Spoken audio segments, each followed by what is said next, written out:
이게 그런 얘기는 안 해도 되니까 언론 얘기만 해도 되잖아요. 가벼운 마음으로 왔습니다만은 그 얘기도 안 할 수도 없는 걸 갖고 대충 엮어서 언론 중에서 정치와 관련된 부분만 추려서 말씀을 드리고 그래서 어떻게 얘기 드릴까 고민을 하다가 새로운 당, 새로운 정치를 위해서 뭔가를 하시겠다고 하면 언론이라는 인간들이 어떻게 움직이고 어떤 생각을 갖고 있는가라고 하는 맥락 같은 것들 미리 알고 접근하는 게 세세한 강론을 알고 그런 거 필요할 것 같아서 그 얘기도 해봐야 될 것 같습니다. 첫째, 언론을 이해할 때 두 가지를 같이 해야 되는 게 있죠. 아실만한 문제입니다만 첫째는 시스템입니다. 시스템. 대한민국 언론이 어떤 구조를 갖고 있어서 저렇게 움직이고 있는가라는 시스템. 시스템은 대충 다 표에 나와 있습니다. 한국의 신문사, 방송사 이름이 나오고 방송사, 신문사에 들어가면 사주가 누구고 대표가 누구고 이사회는 어떻게 구성이 돼 있고 그다음에 부장들은 어떤 인간들인가가 사실 찾으면 다 나옵니다. 검색하면 다 나오는데 그걸 하나의 시스템이라고 보고 두 번째는 시스템 안에 감추어진 예를 들면 메커니즘의 문제입니다. 집에도 옛날에 호주제가 있을 때 제가 호주면 제가 왕이냐? 절대 그렇지 않죠. 어떨 때는 아내가 통장을 다 갖고 있기 때문에 아내가 훨씬 더 힘이 셉니다. 집에 만약 고3이 있다면 고3 중심으로 돌아가고 특히 예쁜 고양이가 있으면 또 다 고양이 중심. 네, 왜냐하면 휴가도 마음대로 못 가요. 고양이를 누가 볼 거야. 그런데 고양이를 돌볼 사람이 없으면 전체가 다 못 가고 하나 남는다든가 고양이를 다른 호텔에 어떻게든 찾아가서 맡긴다든가 고양이가 중심일 때도 있고 복잡하죠. 언론사도 이게 메커니즘이야. 메커니즘. 시스템은 있는데 메커니즘상 누구를 중심으로 어떤 권력 관계에서 누구가 투쟁을 벌이다가 어느 쪽이 이겨서 그쪽 위주로 가는가라고 하는 거죠. 그래서 언론사의 메커니즘을 파악하는 건 쉽지는 않습니다. 사실 그 안에 있는 사람들조차도 쉽지는 않죠. 뭐 예를 들면 민주당 하면 민주당 안에 있는 사람들이 민주당을 바삭하게 알고 있을까요? 모르죠. 어느 의원하고 어느 의원이 친해가지고 또는 어느 그룹과 어느 그룹이 저는 뭐 거기서 만나가지고 무슨 얘기 하는지 팽팽 돌아가는 이 메커니즘을 안에 있는 사람도 사실은 알기 힘든데 언론사 밖에 있는 사람이 언론계 내부에 메커니즘을 안다는 건 참 쉽지는 않습니다. 그래도 같은 업종에 종사하니까 대충 감을 잡는 거죠. 다만 지금의 문제는 언론사의 메커니즘은 대부분의 언론사, 주요 언론사 한 4, 50개가 다 건설회사라든가 자본에 넘어가 있고 그 자본이 예전 같으면 대표적인 예를 든다면 한국일보 하면 한국일보는 장선생 일가가 다 쥐고 있고 대표이사 뭐 해서 상당한 그 지위를 다 그 집안이 갖고 있었지만 장 회장의 철학 자체가 돈 가진 사람이 편성 보도 쪽으로 침입해 들어가면 절대 안 된다는 원칙이 있었습니다. 그리고 한국일보 기자들이 제일 자랑스러워했던 우리는 사장차와 부사장차를 언제든지 취재하는 데 쓸 수 있어. 사장차가 제자리에 있으면 사장님 나 이거 타고 빨리 급히 취재 갈게요 하면 사장차는 언제나 오케이. 그런 거죠. 이게 한국일보의 철학이었는데 이제는 한국일보가 동화마루 뭐 이런 데로 건너간다. 그러면 그 회장님도 역시 옛날 장 회장처럼 언론 보도는 니들 마음대로라고 할 것인가라고 하는 문제는 다른 문제입니다. 그나마 한국일보라든가 서울신문은 중도적인 자리에서 뭔가를 지키는 거고 조선중앙통화로 넘어오면 확 또 바뀌는 거고 그래서 한 시스템과 이 시스템을 돌리는 동력, 메커니즘은 전혀 다른 문제입니다.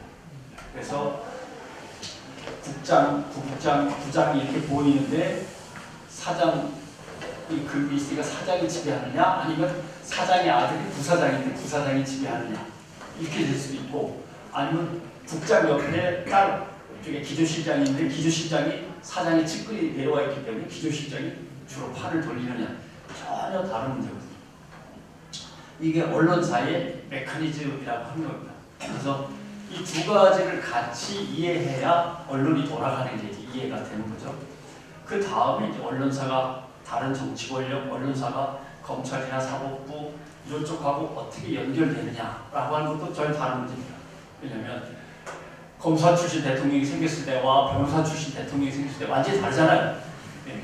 문재인 대통령은 변호사 출신이니까 그저 안쓰러워가지고 가족버리고 욕먹으면 안 되니까. 왜냐면 남을 돌보는 변호사가 누굴 갖다 때렸다고 욕먹으면 되겠어요. 그러니까 그런 거 피해가리라고 막 온몸을 비틀어서 피해다니는데 검사 출신 대통령은 그게 아니죠. 자식들을 밟으면 밟히는 거지 뭐. 야단치고 야단 맞는 거고. 예. 문책하면은 막 꼼짝 못하고 발가락 떨고 이런 거만 겪어왔으니까 검사 출신 대통령, 변호사 출신 대통령과의 언론 관계는 또 전혀 다릅니다. 뭐 이런 것들을 이제 다 감안을 해야 되는 거죠. 그래서 이제 역사를 되짚어 올라가면 지구촌 언론의 시작은 찌라시입니다. 찌라시. 옛날 말로는 가위방 긁어가지고 프린트 해가지고 뿌리고 다니는 거죠. 삐라를 뿌리듯이 뿌리고 다니는 것이 언론의 시작입니다. 그래서 언론이 뭐 정상적으로 대단한 거라고 생각하시면 다 오산입니다. 다 그냥 쪽지에다 휘갈려서 돌리던 게 언론의 시작이죠. 맨 처음에 아무도 관심 안 갖습니다. 자식들이 말이야 뭐 몇 마디 적어서 끼적거리 받자라고 했는데 그것이 이제 점점점 힘을 갖죠. 특히 힘을 갖는 게 이제 인쇄술이 발전하면서 손으로 하나씩 밀다가 기계로 찍어내는 거랑 완전히 다르니까. 사실 언론을 제일 우습게 보고 찌라시를 제일 우습게 보다가 당한 게 가톨릭 교회입니다. 성경책이라고 하는 거는 가톨릭 교회만 읽고 해석한다고 권위를 세워왔는데 갑자기 인쇄술이 발전하면서 성경책을 막 인쇄해낼 거라고 생각을 못합니다. 테크놀로지가 발전하면 언론도 바뀌고 권력도 바뀌게 돼 있습니다. 그래서 테크놀로지가 발전하다 보니까 손으로 써가지고 그걸 프린트하던 시대에서 인쇄술로 넘어가니까 힘이 세지죠. 그러니까 가장 다급했던 것이 정치 권력입니다. 찌라시를 얼른 정치 권력 안으로 흡수해가지고 그걸 이름을 기관지라고 합니다. 정부 발행물이 되는 거죠. 정부의 정치 권력이 언론을 가장 먼저 알아보고 그냥 놔둬서 절대 안 돼요. 빨리 내 편으로 만들거나 나의 수단 중에 하나로 삼아야지 하면서 정치 권력이 언론을 흡수합니다. 그래서 맨 처음에 생기는 건 되게 정부 신문들이 쭉 생깁니다. 그 다음에 이제 눈독을 들이는 게 상업 권력이죠. 돈 가진 사람들과 기업을 가진 사람들이 가면서 맨 처음에 찌라시 같을 때는 별게 아니었는데 이게 대중적인 매체로 확 커지니까 저기다 광고를 씌우면 그냥 거기서 끝나는 건데 라고 하는 거죠. 그러면서 돈 가진 권력이 막 흡수에 들어가기 시작합니다. 뭐 대표적인 걸 뭐 하나 예를 들어야 될 것 같은데 예를 들면 예전에 흑백 텔레비전이 있었습니다. 흑백 텔레비전은 별게 아니었습니다. 흑백 텔레비전은 뭐 지지직거리고 맨날 화면에 비 오고 번개치고 해가지고 별게 아니었는데 이게 어느 날 칼라 텔레비전으로 발전합니다. 우리는 1980년입니다만 서구사회는 더 일찍 칼라 텔레비전으로 발전합니다. 칼라 텔레비전이 등장하면서 바뀐 게 뭐냐면 예를 들면 텔레비전의 쇼 프로그램이 바뀝니다. 옛날에는 흑백이니까 의상도 뭐 대충 입으면 되는 거고 그렇게 화려한 춤 이런 게 필요 없었고 조명도 필요 없었는데 칼라로 바뀌니까 조명이 바뀌고 조명이 바뀌니까 쇼 무대가 바뀌고 쇼 무대가 바뀌면 거기 출연하는 가수들 그 다음에 드라마에 등장하는 탤런트들의 분장까지 싹 바뀌어야 되는 거죠. 이게 테크놀로지의 변화에 따라서 막 뒤집히는 겁니다. 그래서 결국은 찌라시에서 시작해서 정부 기관지가 됐다가 상업적인 권력으로 넘어간 신문, 방송들이 쭉 이어지는데 대한민국을 예를 들면 최초의 시작은 한성순보입니다. 한성순보. 정부가 열흘마다 한 번씩 찍어내는 순보 기관. 그러니까 찌라시는 언제 나올지 모르는 거고 그 다음에 이제 여기에 대해서 대간지라는 게 그 다음에 발전되죠. 봄, 여름, 가을, 겨울 1년에 4번 나옵니다. 대간지가 아니고 이제 월간지가 나오고 월간지에서 순간이 아니라 순보라고 되어 있어요. 순보, 그 다음에 주간에 한 번 나오는 주간, 주보, 그 다음에 일간, 일보, 그 다음에 매일 마부터로 되는 방송. 그래갖고 언론의 흐름이 바뀝니다. 그래서 언론이 찌라시에서부터 대간, 월간, 순간을 거쳐가지고 일간의 방송까지 오는 이 시절이 얼마냐면은 한 300년 정도는 대충 잡아야 됩니다. 300년 정도. 그래서 언론의 발전은 민주주의의 발전하고 그 궤적을 같이 하는 거죠. 맨 처음에 찌라시 가지고 정부를 공격하고 정부가 그걸 흡수하고 그러면 민간에서 자기들 신문을 만들어서 대들고 옥신각신하고 정부가 방송국을 만들면 또 민영 방송도 생기고 이렇게 하면서 민주주의가 점점 발전하고 언론도 그 형태가 발전해 나가는 건데 대한민국은 바빠요. 대한민국 맨 처음에 시작한 게 한성 순복부터 시작합니다. 외국 문물을 바로 받아들이는 거죠. 한성 순복부터 해갖고 바로 다음날 독립신문에 일간지가 나와버리고 쭉 하다가 일본이 침략하고 바로 경성진국신문인지 먼저부터 시작해서 경성방송부터 해서 신문과 방송이 막 엉킵니다. 그런데 또 이게 상당히 좀 불행한 것이 식민지 언론이 드디어 등장하고 친일 언론이 등장하고 민족 언론이 등장하고 하다가 민족 언론은 다 사라지고 막 제도가 복잡해지는데 이제 일본이 거기에서 계속 수작을 부리죠. 대표적인 수작을 하나만 든다면 한글로 된 신문은 모두 발행 금지. 그러면 조선 사람은 신문을 못 본다는 얘기냐? 일본말 모르니까. 그래? 그러면 한문으로 된 신문을 허가한다. 조선인의 신문 중에서 한문으로 된 신문만 허가한다.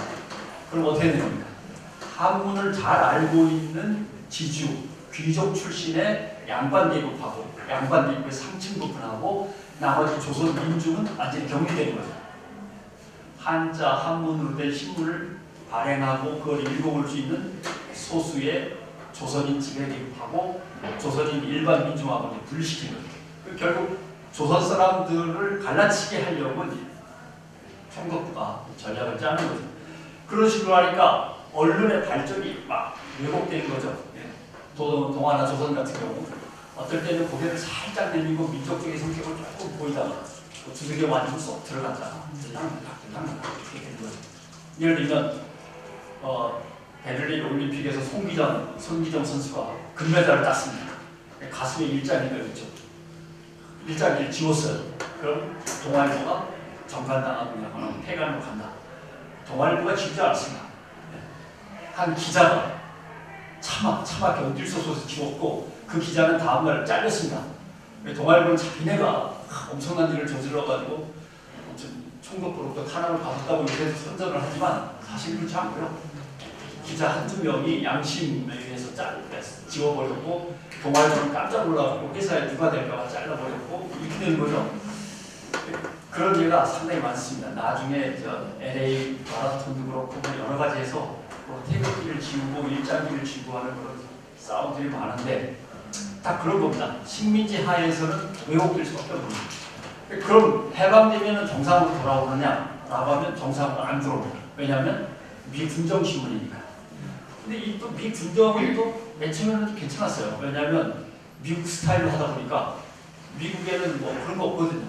뭐든지 다 그냥 뭐 언론 자유 필요하죠라고 했다가 미군정이 한국 상황을 다 읽어보고 좌파 세력을 척결하고 진보 개혁 세력을 조금 뒤로 밀어놓고 보수 우익 중심으로 해서 다시 일본과 조선, 그러니까 한국이 됐겠죠 이제. 일본과 한국과 미국을 엮어가지고 중공과 소련을 맞상대하려니까 새로운 전략을 짠다는 거죠. 그러면서 이제 우익 정권이 들어서고 우익 정권에 의해서 미군정도 이제 약간 진보적이거나 개혁적이거나 좌파 성향을 가진 것들은 마구 처단해버리고 이렇게 하면서 언론이 또 한번 부침을 겪습니다. 그 다음부터는 뭐 옥신각신 이제 전쟁을 겪고 그 다음에는 4.19에서 5.16으로 넘어가고 이렇게 해서 그래서 대한민국 언론이 왜 이 모양이 됐느냐라고 하는 질문을 가장 많이 받는데 쉽게 얘기하면 박정희 대통령 때는 프레스카드가 있었습니다. 기사마다 1년 번호가 있는 겁니다. 1번부터 시작해서 5.6번까지 이런 식으로 회사마다 동아일보는 250장, 조선일보는 300장 이런 식으로 주어집니다. 프레스카드가. 그러니까 250장을 받았으니까 동아일보 기자는 250명, 조선일보 기자는 300명입니다. 프레스카드 갱신이 있습니다. 정기적으로. 갱신할 때 이 숫자를 갑자기 줄입니다. 그러면 심지어는 그 서로 잘 지냈다고 하는 큰 언론사들도 갑자기 뭐 마음에 안 드는 숫자가 풀면 그 넘버링을 갖고 있던 기자는 어떻게 될까요? 교열 밖에 안 나가는 거죠. 기자증이 없으니까 나돌아다니다가 혹시 문제가 생길 수도 있으니까 그런데 빠지는 거죠. 박정희 때 시작된 프레스 카드는 전두환 때까지 계속 갔는데 전두환 대통령 때는 그렇게 사용을 많이 하지는 않았습니다. 근데 전두환 때도 분명히 있었다고 동아 선배들이 항상 그러더라고요. 그래서 저 같은 경우는 프레스 카드라기보다는 CBS는 그때 뉴스 자체를 금지당했습니다. 광고도 금지. 가니까 프레스 카드는 뭐 꿈도 못 꾸고 저를 만나서 취재에 응한 공무원들은 징계를 당하기 때문에 제가 나중에 사회비 기자니까 프레스 카드가 아예 없는, 그리고 법으로 그 방송사는 뉴스 자체가 금지이기 때문에 저는 완전히 사회비 기자라 제가 취재했는데 협조했다가 뭐 바로 징계받고 또 그런 사람들 좀 있긴 있었습니다. 그래서 그런 시절을 지내긴 했는데 이렇게 부침을 겪는데 좋은 기자가 생기는 걸 억제하는 거죠. 그 다음에 좋은 기자가 그래도 생기니까 맨 처음에 대량 숙정이 벌어진 게 조선일보입니다.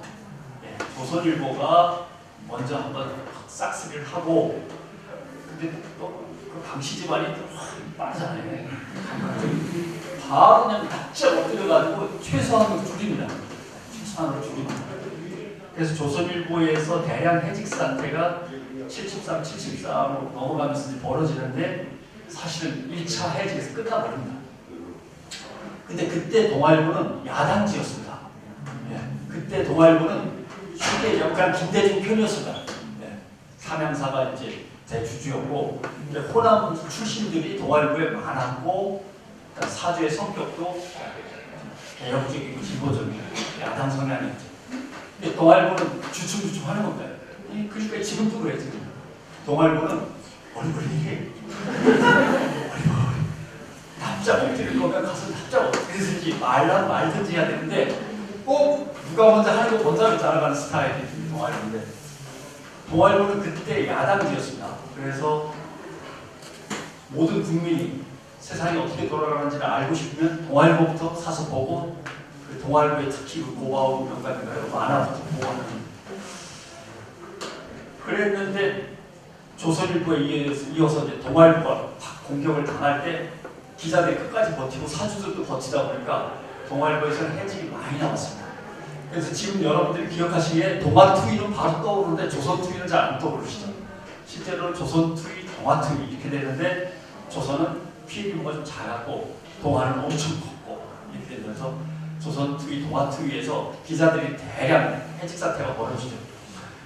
조선과 동아에서 나름대로 좋았던 기자들이, 남은 기자들 중에 좋은 분들이 있는 거 분명합니다만 상당 부분 잘려 나가는데, 문제는 지금은 그래도 뭐 그렇게까지 무식하게는 안 하지만 그때는 좀 무식해서 이렇게 잘린 사람들의 가족과 거의 사촌 형제까지는 기관에 취업이 불가능합니다. 연좌제에 의해서. 공무원은 어림도 없고 공기관도 안 됩니다. 거의 친척들 중에 좀 이렇게 클만하다 싶은 사람은 이렇게 보면은 사촌 형제 중에 동아투이가 한 명 계시네 이렇게 되면은 그 회사는 안 받죠.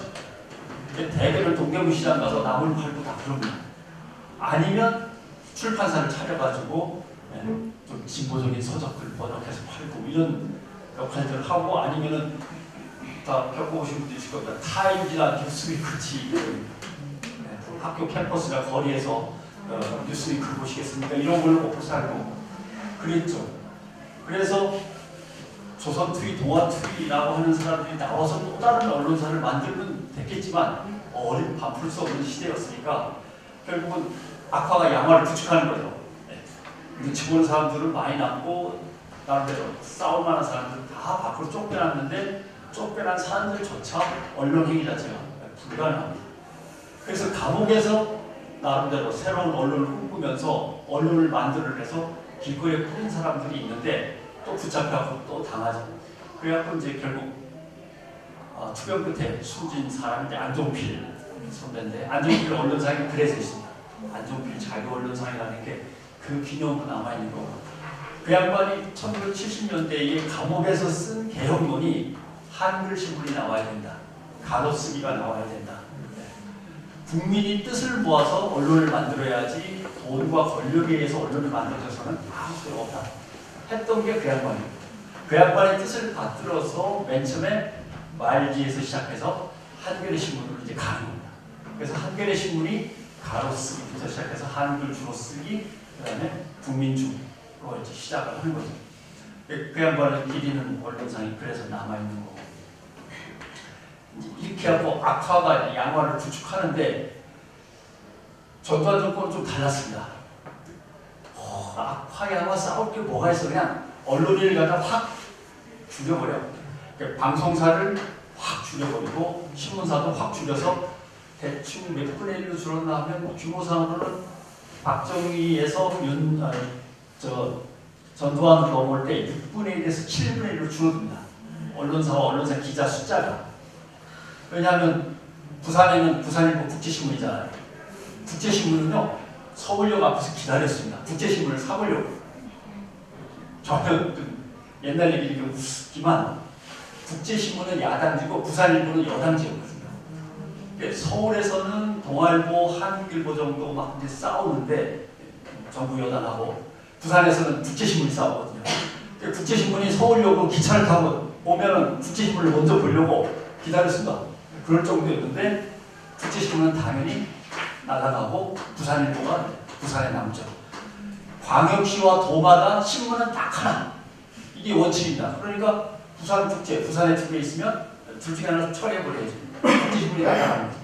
이런 식으로 해서 각 지역에 있던 뭔가 약간 정부에 거슬리는 신문들은 다 사라지는 거죠. 하나씩만 남겨놓고. 그 다음에 방송도 지역마다 MBC는 다 사장이 다릅니다. 사주도 다르고. 전부 다 주식을 갖다 흡수해가지고 서울 MBC에다 내려놓고 서울 MBC는 5.16 재단이 많고 이렇게 되면 5.16 재단 밑에 모든 MBC가 쫙 깔리는 거죠. 그 다음에 뭐 KBS야 뭐 간단하니까 별것도 아니고 CBS 같으면 한국교회가 새로운 방송이라는 게 확 뺏어버리자니 한국교회가 뭐라 그럴 것 같고 그러니까 그냥 뉴스 하지 말고 광고도 하지 마 이렇게 된 거죠. 그래서 그때 1년 매출액이 예산이 50억이었는데 45억이 광고인데 45억이 사라진 겁니다. 50억 중에 5억 남은 다 사라진 거예요. 그래서 살아남잖아요.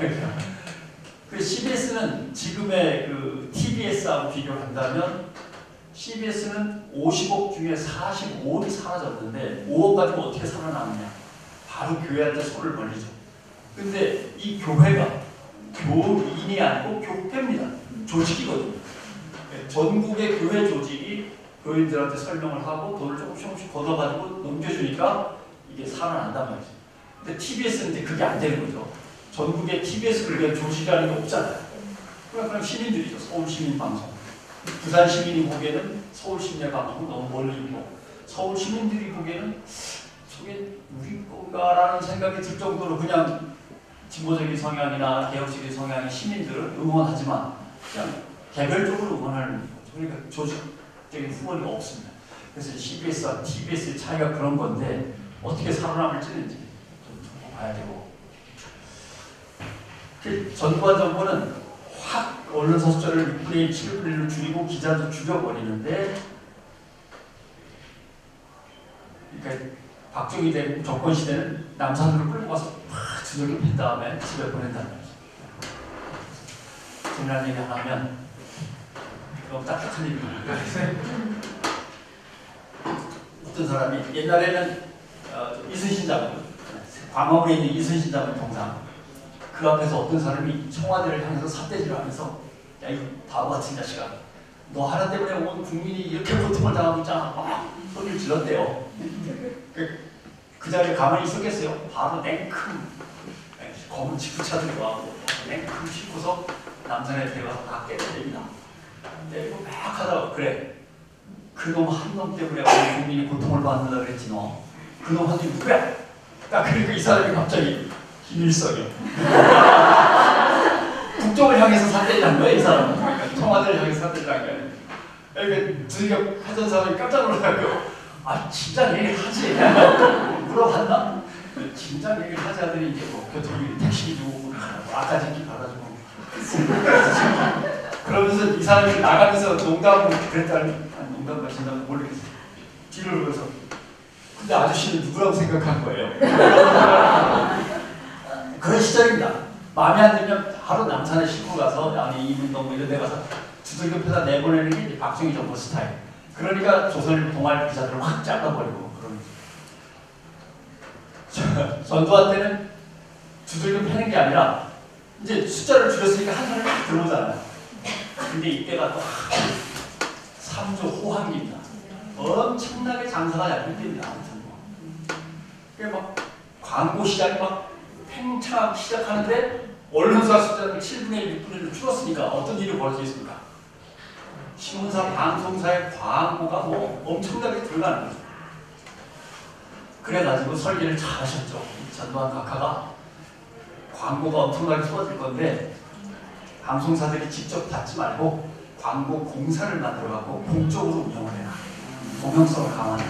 그래갖고 한국방송광고공사가 만들어지면서 모든 방송 광고를 다 흡수한 다음에 CBS는 그 중에서 1.4%, MBC는 뭐 10, 18%, 20% 요거 조절하는 겁니다. 그 회사의 규모에 따라서. CBS는 그때 뭐 한 푼도 못 받는 거였지만 민주화 된 다음에 받은 게 1.4%에서 1.3%그 정도 올랐어요. 근데 이 0.1%가 회사로서는 몇백억이 탁 나는 겁니다. 잘 보시고. 그래서 거기서 이제 커미션을 떼어가지고 그게 정치학으로 흘러들어가 풍선을 다 만들어 놓으신 거고. 그리고 또 돈이 엄청나게 많으니까 기자들한테 항상 해외여행, 해외 연수 이렇게 막 팍팍 지원하고 심지어는 갑분세도 감면입니다. 갑분세. 땀 흘려 일하는 노동자가 근로소득이 생기고 갑분세 내는 건데 갑분세도 감면, 언론사들의 전기세, 수도료 감면 막 있는 거 없는 거 막 다 쏟아집니다. 언론사의 보너스가 800에서 1200%로 왔다 갔다 합니다. 오늘 받은 게 이게 보너스로 받은 건지 봉급으로 받은 건지 헷갈릴 정도로. 그리고 뭐 땅 확 한번 밀어가지고 아파트 확 지은 다음에 기자들한테 먼저 우선 그게 저기 강남 일원동에 있는 기자 아파트가 그런 거죠. 기자협회, 관훈, 클럽 뭐 등등등등 해갖고 언론이 기관들이 정부 예산에서 엄청난 지원들을 받고 기자들을 위해서 쓰고 거기서의 차이는 기자는 정치 권력에게 불종하던 집단에서 전두환 때는 지배 권력 안으로 들어오고 한 발짝 슬쩍 들어갔다가 점점 더 들어가죠. 왜냐하면 맨 처음에는 야 우리 이렇게 잘 살아가면 되는 거야 좀 쭉쭉쭉 했는데 없다 보니까 살림살이가 커지잖아요. 매일 뭐가 뭐 당연히 주는 거 받고 점점 더 권력을 키우죠. 그리고 언론사가 많으면 난이도를 칠 텐데 언론사가 적은 데다가 힘이 커지니까 무슨 얘기 되나 운전면허를 따려면 면허시험장 가서 경찰관 입회하에 현보하고 따는 거잖아요. 그날에는 경찰 교통국에서 운전면허를 만들어가지고 기자실로 와서 이렇게 나눠드리고 저 혹시 운전 연수 필요하시면 얘기하십시오. 도와드릴 테니까 이렇게 하던 시절인 거예요. 그리고 취재차는 뭐 교통법 위반이라는 게 없어요. 막 다니다가 찍히고 위반해서 딱지 날라오면 딱지를 다 넣어가지고 경찰서로 딱 쓸데없는 짓 하려고 돌려보내면 그냥 끝이에요. 이러던 시절들이 있었단 말이에요. 기관에서는 매달 한 달에 한 번씩 촌지가 나오죠. 촌지가 정확하게 나오죠. 정확하게 몇 월 며칠 딱 되면. 왜냐하면 1년 예산이 잡혀있잖아요. 기자들한테 나눠줄 돈 1월달에 얼마, 2월달에 얼마. 왜냐하면 언론사가 15개밖에 안 되니까 어차피 12개요. 지금은 글쎄요 뭐 경기도청 같은 경우 한 200개는 넘는다 그러는데 그걸 줄 수 있겠습니까? 네, 10몇 개면은 뭐 기자 숫자 안 보니까 1년 예산이 딱 잡히잖아요. 그 국회에서 그걸 가지고 뭐라고 하는 사람이 없어요. 그러니까 결국 심지어는 조금 더 썩은 데 가는 기자가 가서 다음 달에 줄 초지를 땡겨주지 갑을. 그러니까 갑을 주세요. 갑을. 정확하게 나눠보니까 갑을 다. 갑을. 그러니까 기자라고 하는 집단이 그때는 이 지배 권력 시스템 안으로 한 발 걸쳤다가 쑥쑥쑥 들어와서 지배 권력이 한 둘이 돼요. 그러니까 간단하죠. 왜냐하면 다 겪으셨을 분들이 한 절반 될 것 같아요. 9시가 되면 MBC를 보든지 KBS 보든지 둘 중에 하나 봐야 돼요. 그죠? 왜? 다른 건 뭐 볼 게 없잖아요. TV 뉴스. 그 다음에 아침에는 조선일보를 보든지 한국일보 둘 중에 하나 봐야 돼요. 저녁에는 동아일보 아니면 뭐지 중앙일보 봐야 돼요. 네. 이거 4개 중에 하나. 그 다음에 조금 더 보고 싶은 사람들은 서울신문, 한국일보 정도. 경향은 또 그때 또 더 벗어나 있었기 때문에. 그러니까 결국 MBC를 보든 KBS를 보든 국민은 둘 중에 하나밖에 없고 그 다음에 4가지 신문이나 6가지 신문 중에 하나는 반드시 봐야 되고 하니까 언론의 힘이 얼마나 컸겠습니까?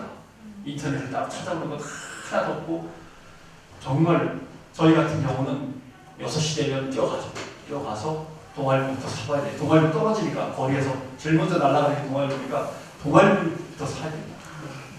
저희들도 생각이 좀 바뀌더라고요. 머리가 커지면서 일간 스포츠부터 이제 스포츠 서울부터 사는 사람도 있었습니다만은 그러니까 언론의 전파력이나 확장성이라는 게 엄청나게 큰 시절이니까 언론은 힘이 되어서 힘을 구축해가지고 지배 세력의 일부가 됐죠. 근데 이제 민주화가 되어버렸습니다. 민주화가 되니까 노태우 정부에서 또 김영삼 정부에서 한 것은 언론을 이제 민주화 시대에 탄압도 못하고 구슬려갖고 자기 편으로 만들기도 어렵고 애매하다는 거죠. 그래서 노태우 김영삼 때문에 자기랑 친한 언론인들을 움직여서 언론을 조금씩 컨트롤합니다. 그게 흔히 말하는 YS 장학생이라든가 이런 것들이 있었는데 그래서 늘 도와줬던 친하게 지냈던 언론인들을 중심으로 언론을 갖다 조금씩 컨트롤 정도 하는 거에서 끝나는 게 그 당시. 그 다음에 김대중 노무현으로 가면 그 거리는 이제 점점 멀어지기 시작하죠. 그때는 그야말로 형님 좀 도와줘, 아우님 좀 도와줘 이 정도의 비는 스타일. 그러면서 밥 먹고 술 먹으면서 빌어가지고 어떻게든 설득하는 이게 우리 박지원 선생님들 하는 작업은 그런 거죠. 술 마시면서. 이제 개별적인 접촉에 의해서 이제 쓱 접어드는데 여기에 이제 만족하지 못하는 언론사도 있죠. 왜냐하면 옛날에 누리던 권력에 대해서 너무 너무 위축되니까 그걸 갖다 뛰어넘으려는 언론들의 시도도 생깁니다.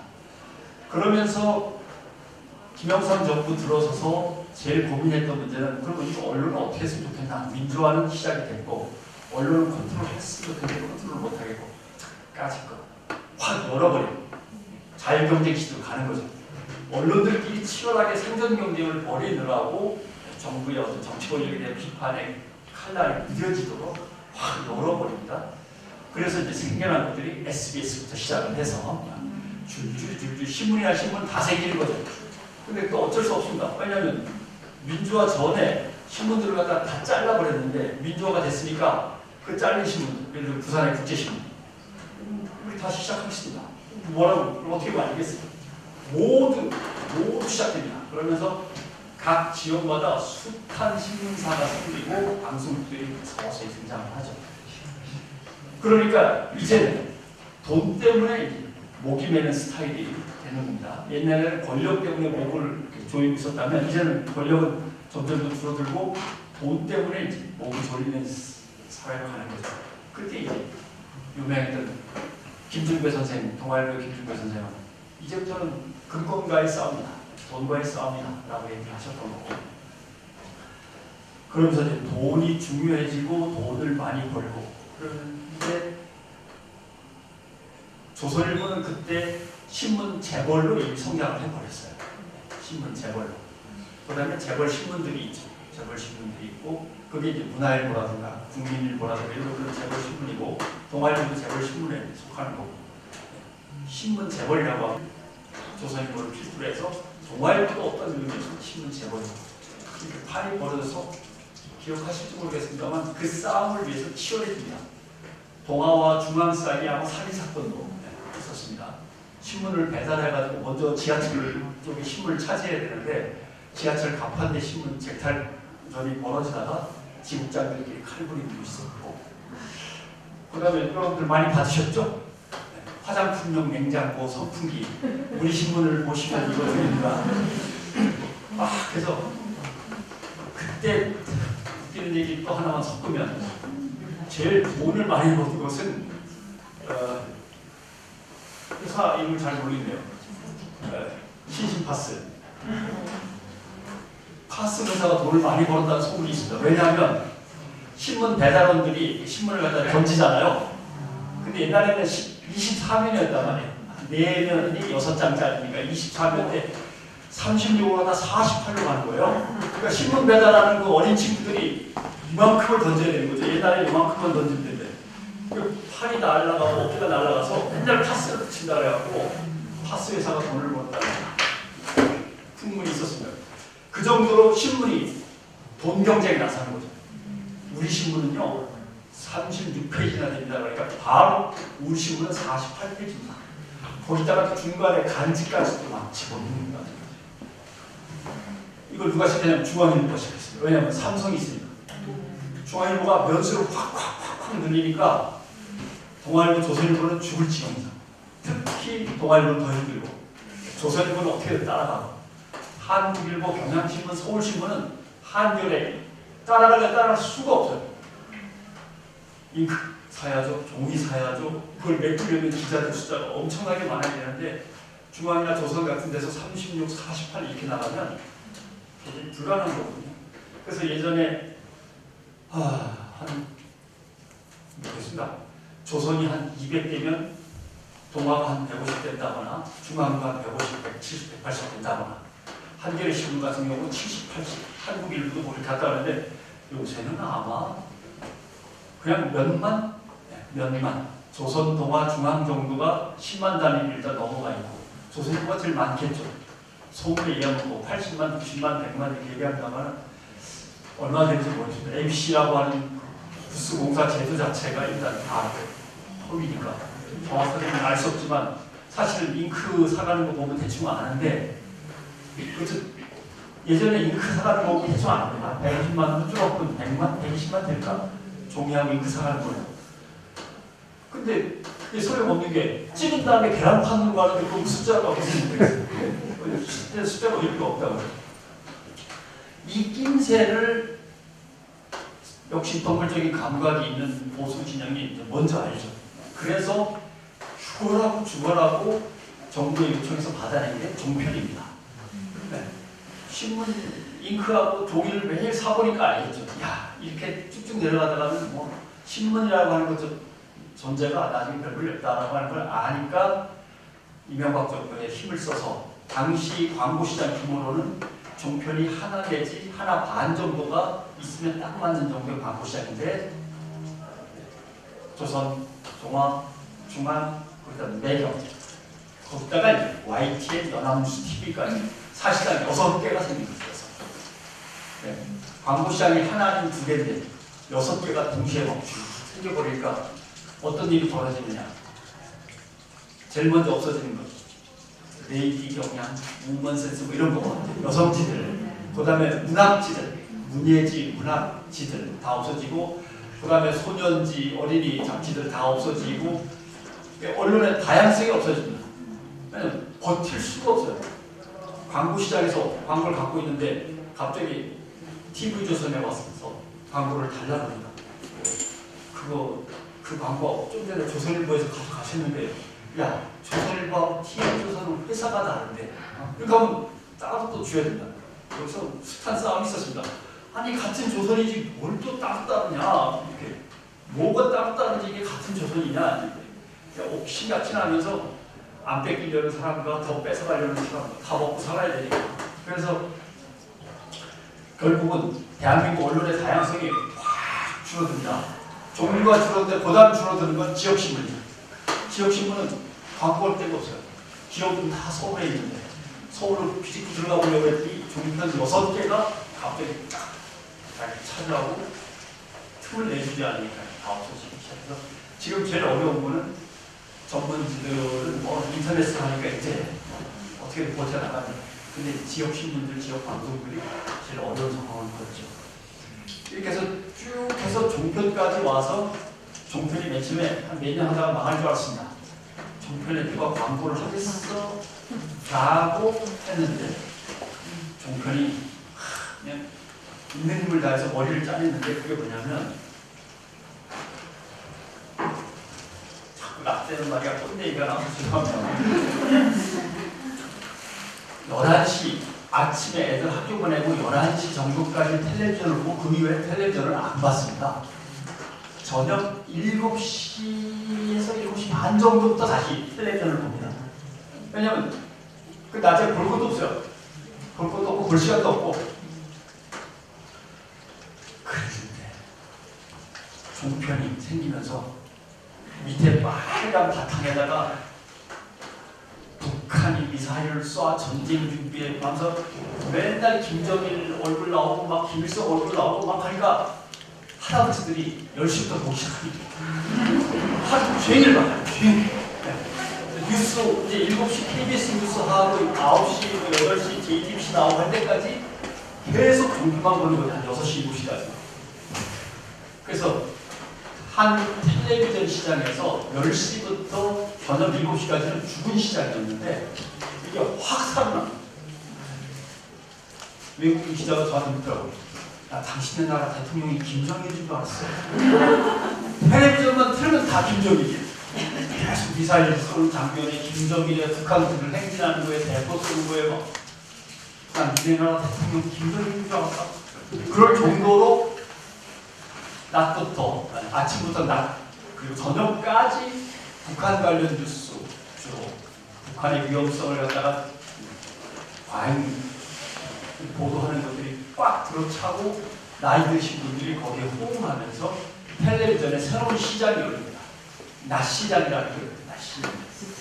거기에 광고가 또 몰려가죠. 왜냐면 사람들 많이 보고 광고를 쫓아가는 거니까 확 몰려가서 종편이라고 하는 게 한국에 6배 정도 생긴 거랑 마찬가지이기 때문에 다 망할 거라고 생각했는데 한국이 되고 다 망하지 않고 다 흥하고 있습니다. 그게 지금까지 이제 펼쳐진 상황입니다. 그다음 이제 이게 취재와 어떻게 관련이 되는가 설명드리면 박정희 정부 때 취재는 주로 불난거 취재와 살인사건 취재, 강도, 대도, 조세영 뭐 이런 거 있잖아요. 그런 거 취재가 많습니다. 왜냐하면 짜장면이 250원이었는데 300원으로 올랐어요. 일본에 있는 친구한테 서울의 짜장면 값이 300원으로 올라갔어 라고 보냈어요. 국가 경제정보 누출죄.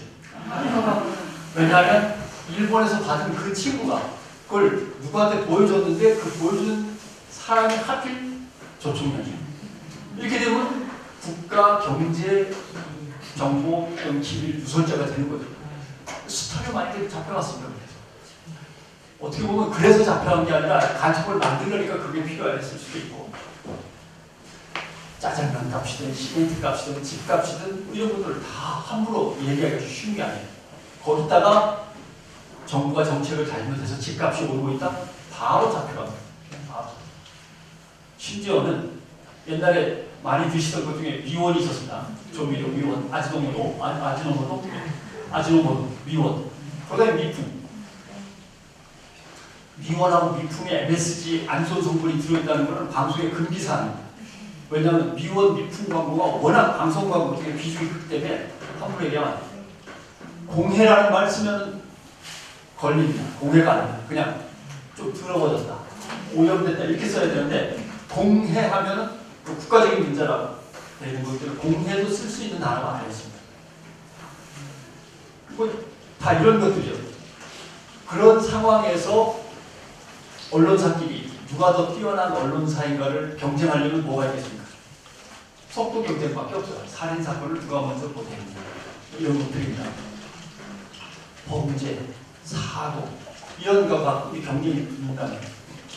그래서 조선일보가 그때 되게 연쇄살인범 이렇게 하면 이렇게 했는데 제목이 연쇄살인범 이렇게 되잖아요. 조선일보 스타일은 칼이 없습니다. 연쇄살인범 이게 눈에 확 띄고 이게 감각적이고 아주 어떨 때는 센티멘탈하게 사람들의 감정을 갖다 긁어내고 정말 잘합니다. 이런 걸로 경쟁을 했는데 근데 전두환 정권으로 들어와서 비슷한 거죠. 그러다가 민주화되면서는 뭐가 문제가 되냐면 기억나시죠?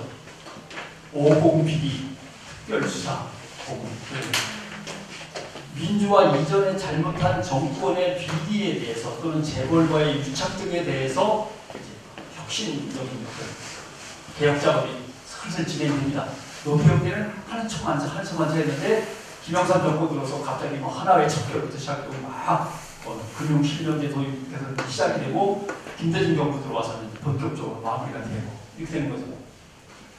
그 작업이 막 이루어지니까 그때부터 언론사는 사건과 사고, 불난거 살인사건을 먼저 보도하는 게 중요한 게 아니라 권력 비리를 갖다가 파고드는 게 이제 인기를 끄는 핵심이 되는 거죠. 그래가지고 그때부터는 기획 취재가 언론사의 핵심이 됩니다. 옛날에는 사건, 사고가 핵심이었는데 기획 취재가 핵심이 돼요. 그 기획 취재는 이제 보복비리, 권력 비리, 재벌과의 유착 등등등인데 그래서 생긴 것이 이제 추적 60번, 그다음에 뭐 2530인가요? 뭐 이런 거 있었습니다. 2580인지 뭐 그것이 알고 싶다 등등등등해서 막 생겨났대요. 이 뭔가 집중적인 기획 탐사 보도가 언론사의 핵심, 특히 방송을 중심으로 해서 핵심 역량이 되는 거죠. 여기서 어떤 변화가 있냐면 예전에는 기자의 꽃 하면은 사회부의 사건 기자였습니다. 왜냐면 사건 취재가 그 회사의 어떤 승부수니까 사건 기자가 경찰 기자인데 그 경찰 사건 기자들이 기자의 꽃이었습니다. 근데 87년, 88년, 90년을 넘어가면서 기획 취재와 탐사 보도와 권력 비리가 이제 어떻게 밝혀지느냐가 핵심 역량이니까 기자의 꽃은 누구냐면 검찰 기자가 되는 겁니다. 검찰 기자가 권력이 넘어가요. 왜냐하면 숱한 권력 비리가 있는데 이 권력 비리를 맡아서 수사할 수 있는 것은 경찰이 아니고 검찰입니다. 그러니까 모든 권력 비리에 대한 수사가 다 검찰로 갑니다. 경찰이 일단 정보를 수집하고 조금 수사하다가 검찰로 다 넘기게 되죠. 또는 검찰이 직접 하는 것도 있고 하다못해 재벌에 관한 거든 정치인에 관한 거든 청와대에 관한 것이든 마약에 관한 것이든 모든 범죄는 다 범죄 조직에 관한 것까지 해서 검찰로 다 모입니다. 그러니까 검찰에는 저 밑바닥부터 맨 이 대통령에 관한 정보까지 엄청난 범죄와 관련된 풍문, 소문, 정보, 첩보가 잔뜩 쌓여있는 겁니다. 그래서 아무 때나 꺼냈을 수 있어요. 신발 나가지고 이렇게 세다가 아무게 대통령을 조금 협박을 해야 되나? 그러면 그쪽에서 카드를 쭉 보다가 하나 꺼내면 되고 예를 들면 요새 같으면 이제 민주당을 갖다가 독박을 좀 할까 그러면은 FC 서울을 건드렸다가 백운동으로 갔다가 다시 대장동으로 돌아왔다가 뭐 부인의 법카로 갔다가 이렇게 하죠. 이게 정보가 많으니까 골라 쓸 수 있는 거죠. 뭐 마찬가지입니다. 윤석열 대통령에 대해서 나중에 또 누가 뭐라 그러면 부인 것도 있고 장모 것도 있고 대통령 것도 있고 뭐 정부라는 게 쥐글스 이런 어디를 공격할 건데 어떤 식으로 공격할 건가를 정보를 갖고 있는 사람이 결정할 수 있어요. 네. 언제 시작할까? 그 다음에 어디를 한번 두들길까? 어떤 방식으로 두들길까? 그 두들기는 방식은 친한 기자를 불러가지고 쓱 흘려주는 거예요. 그러면 다음날 되면 신문에 막 종편에 이만하게 나죠. 그러다가 막 떠들다가 가끔은 예를 들어 한겨레나 경향 오마이뉴스 같은 겁니다. 진보 쪽에다가 슬쩍 하나 흘립니다. 거기 흘리면 조그맣게 써주고 이쪽에 흘리면 더 크게 써줄 텐데 안 그래요. 왜냐하면 진보에서 나면은 갑자기 그건 진짜라고 믿거든요. 그렇잖아요. 조선일보나 동아일보가 항상 두들기던 건데 갑자기 이쪽에서 우리도 특종 하나 했어요 하고 쓱 하고 나오면 쟤들이 얘기를 직접 하는 거고 저 진짜 그래서 정보를 어떻게 나눠줄 거냐의 분배 문제도 컨트롤 방법 중에 하나입니다. 이러면서 서서히 구축된 것이 여러분들이 지금 매일같이 말씀하시는 검찰공화국입니다. 네, 검찰공화국은 그래서 시작된 겁니다.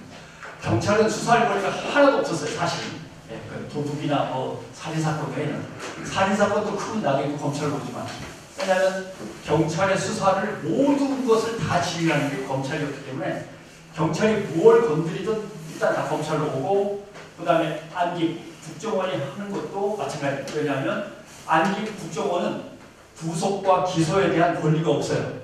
검찰에 보내서 검찰이 안기부 국정원을 보고 대신 서류 처리를 해줘야만 가능한 거예요. 그 1987 영화에서 보시잖아요. 억하다가 죽었다 그러면은 막으려고 해도 일단은 검사한테 가서 지휘를 받아야 되니까. 그러니까 검찰이 엄청난 정보를 축적하고 검찰의 인원수도 늘어나고 수사의 경험과 역량이 축적되면서 검찰 공화국이라는 존재가, 저 같은 경우는 검찰이라는 존재를 엄청나게 좋아했습니다. 좋아하죠. 왜냐하면 정말 엘리트들이고 그 중에서는 정말 애국심을 불타는 사람들도 있고 친구들이 정말 멋지게 해낸다면 야, 대한민국이 깨끗해질 텐데 라고 하는 걸 저는 그때 1988년, 89년, 90년 그 한참 때 겪어봤으니까 정말 이 친구들이 잘만 하면 대한민국은 좋아질 텐데라는 생각들을 합니다. 근데 이게 얼마나 변질되느냐는 겁니다. 다음 문제입니다. 그래서 언론의 취재 방식도 시대에 따라 달라집니다. 기획 취재 했다가 그런 것들이 다 끝나고 나니까 뭐가 됐겠습니까? 왜냐면 전두환 또 감옥 갔어, 너 감옥 갔어, 감옥에 보내고 다 보내고 장세동까지 다 보내고 이제 과거에 민주화를 탄압하던 그 시절의 것들을 다 처리하고 나니까 언론이 갈 데가 없어요. 갈 데가 없어요.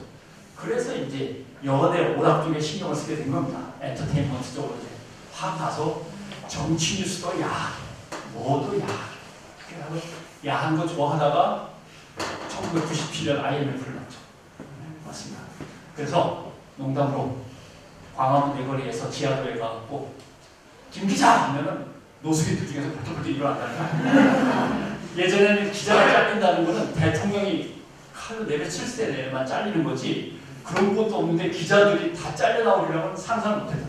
그러나 광화문 내거리 지하도에서 김 기자 하면 노숙인들 사이에서 슥슥슥슥 일어나요. 언론사가 그렇게 어려워졌습니다. 왜냐하면 돈을 뜯어내서 광고를 붙여야 되는데 돈을 뜯어낼 기업들이 갑자기 다 무너지고 그걸 갖다 꼭 끌어안고 절대 내줄 수 없는 상황이니까요. 보시면 아시지 않습니까? 옛날에는 제일은행이죠. 제일 앤 스탠다드 차터스 은행으로 나중에 바뀌었습니다. 요새 가보시면 SC가 앞으로 갑니다. SC가 대주주인 거죠. 스탠다드 차터스 앤드 제일은행 이렇게 되어 있습니다.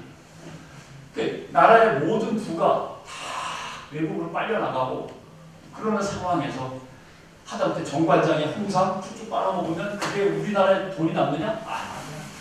정관장도 외국인 지분이 꽤나 있고 현대자동차도 맨 처음에는 한 21%밖에 없었는데 외국인 지분이 41%까지 올라가 삼성은 뭐 이미 절반 넘게 여기 있고 아직 부가 재편됐죠. 그러니까 언론사가 못 버팁니다.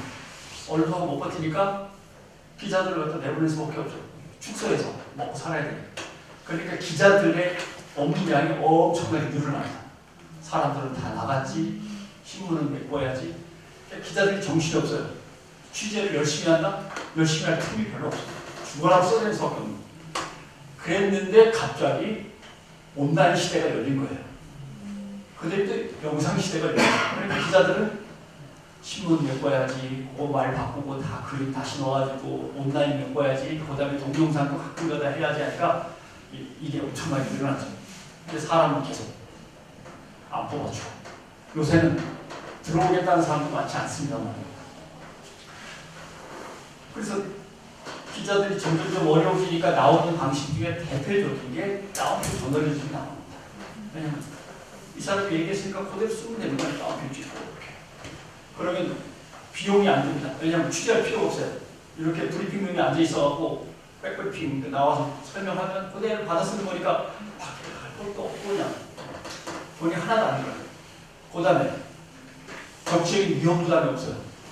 얘기를 했으니까 그게 썼지 내가 했냐? 얘가 했지. 이렇게 되면 되는 거니까 누가 이렇게 말했습니다라고 그거만 옮기면 되는 거니까 너 왜 보도를 잘못했어? 너 왜 비판적으로 보도를 해? 아무런 불평을 들을 필요가 없습니다. 그래서 생기는 게 인원건수라고 하는 건데 대한민국의 2004년 정도 건데 지금은 더 심해졌겠습니다만 2004년에 미국과 한국의 주요 신문에 주요 정치 현안을 보도한 건수를 가져요. 비교하는 겁니다. 기사 한 건당 몇 사람을 만나서 얘기를 들었냐가 기사 속에 나오죠. 누구는 이렇게 말했습니다. 미국 신문이 10.3가 10.2였어요. 한국 신문이 1.3입니다. 주요 정치기사입니다. 간단한 정치기사가 아니라. 생각해보세요. 정치적으로 중요한 현안이 있어요. 그럼 여당 얘기 들어야 돼요. 야당 얘기 들어야 돼요. 제3당 얘기 들어야 돼요.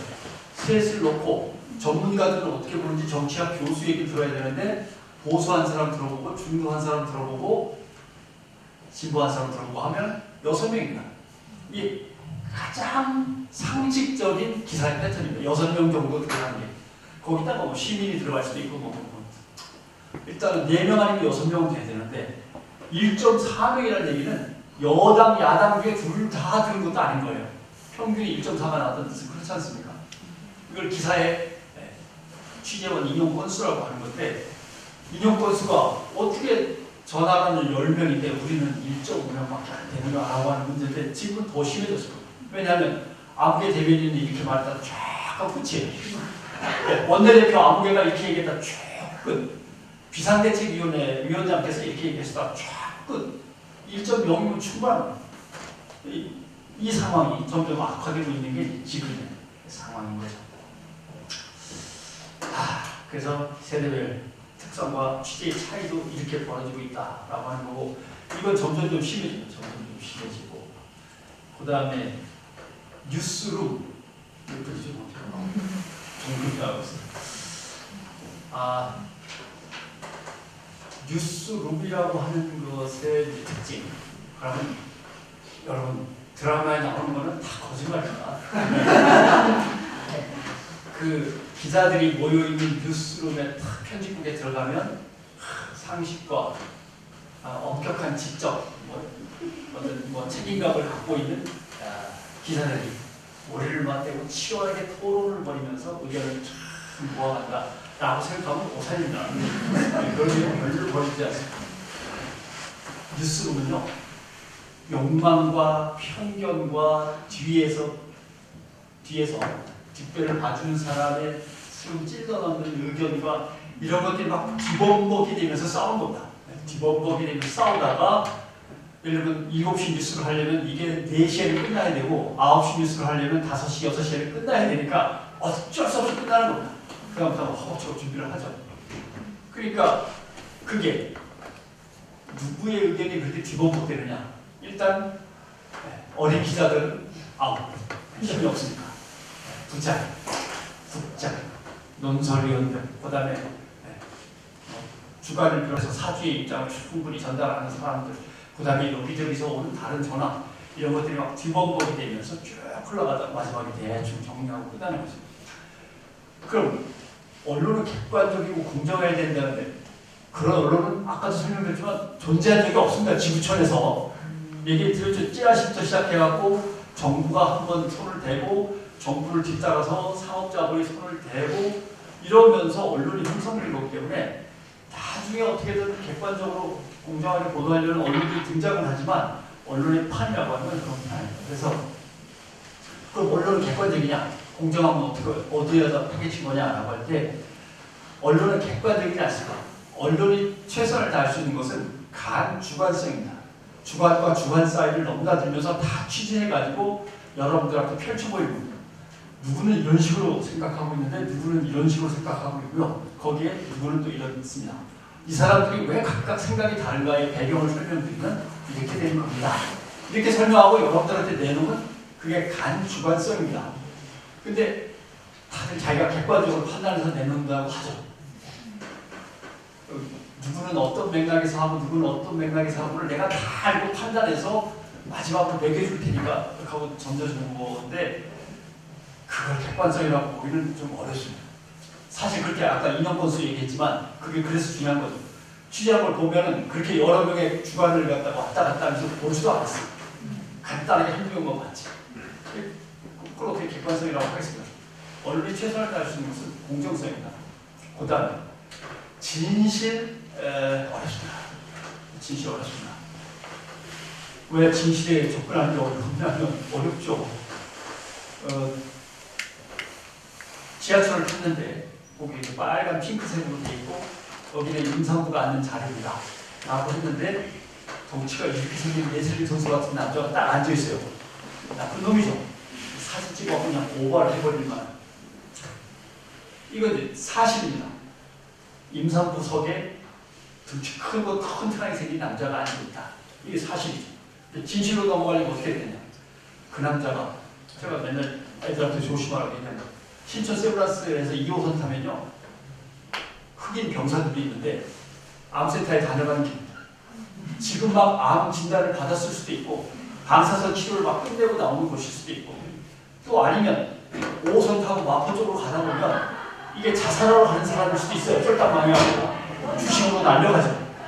모르는 거예요. 그건 이제 진실이에요. 진실. 예, 사실과 진실을 구분해내려면 엄청난 방대한 정보와 그 정보에 대한 옳고 판단 이런 것들이 필요한 겁니다. 그래서 결국 조금 진실을 꼬집어낼 수 있는데 언론의 진실 보도 다들 진실하다고 하지만 결코 그렇게 쉽지 않습니다. 자, 그럼 이제 그러면 기자들은 최선을 다해서 노력하고 있느냐? 뭐 부끄러워서 얘기하기는 그렇지만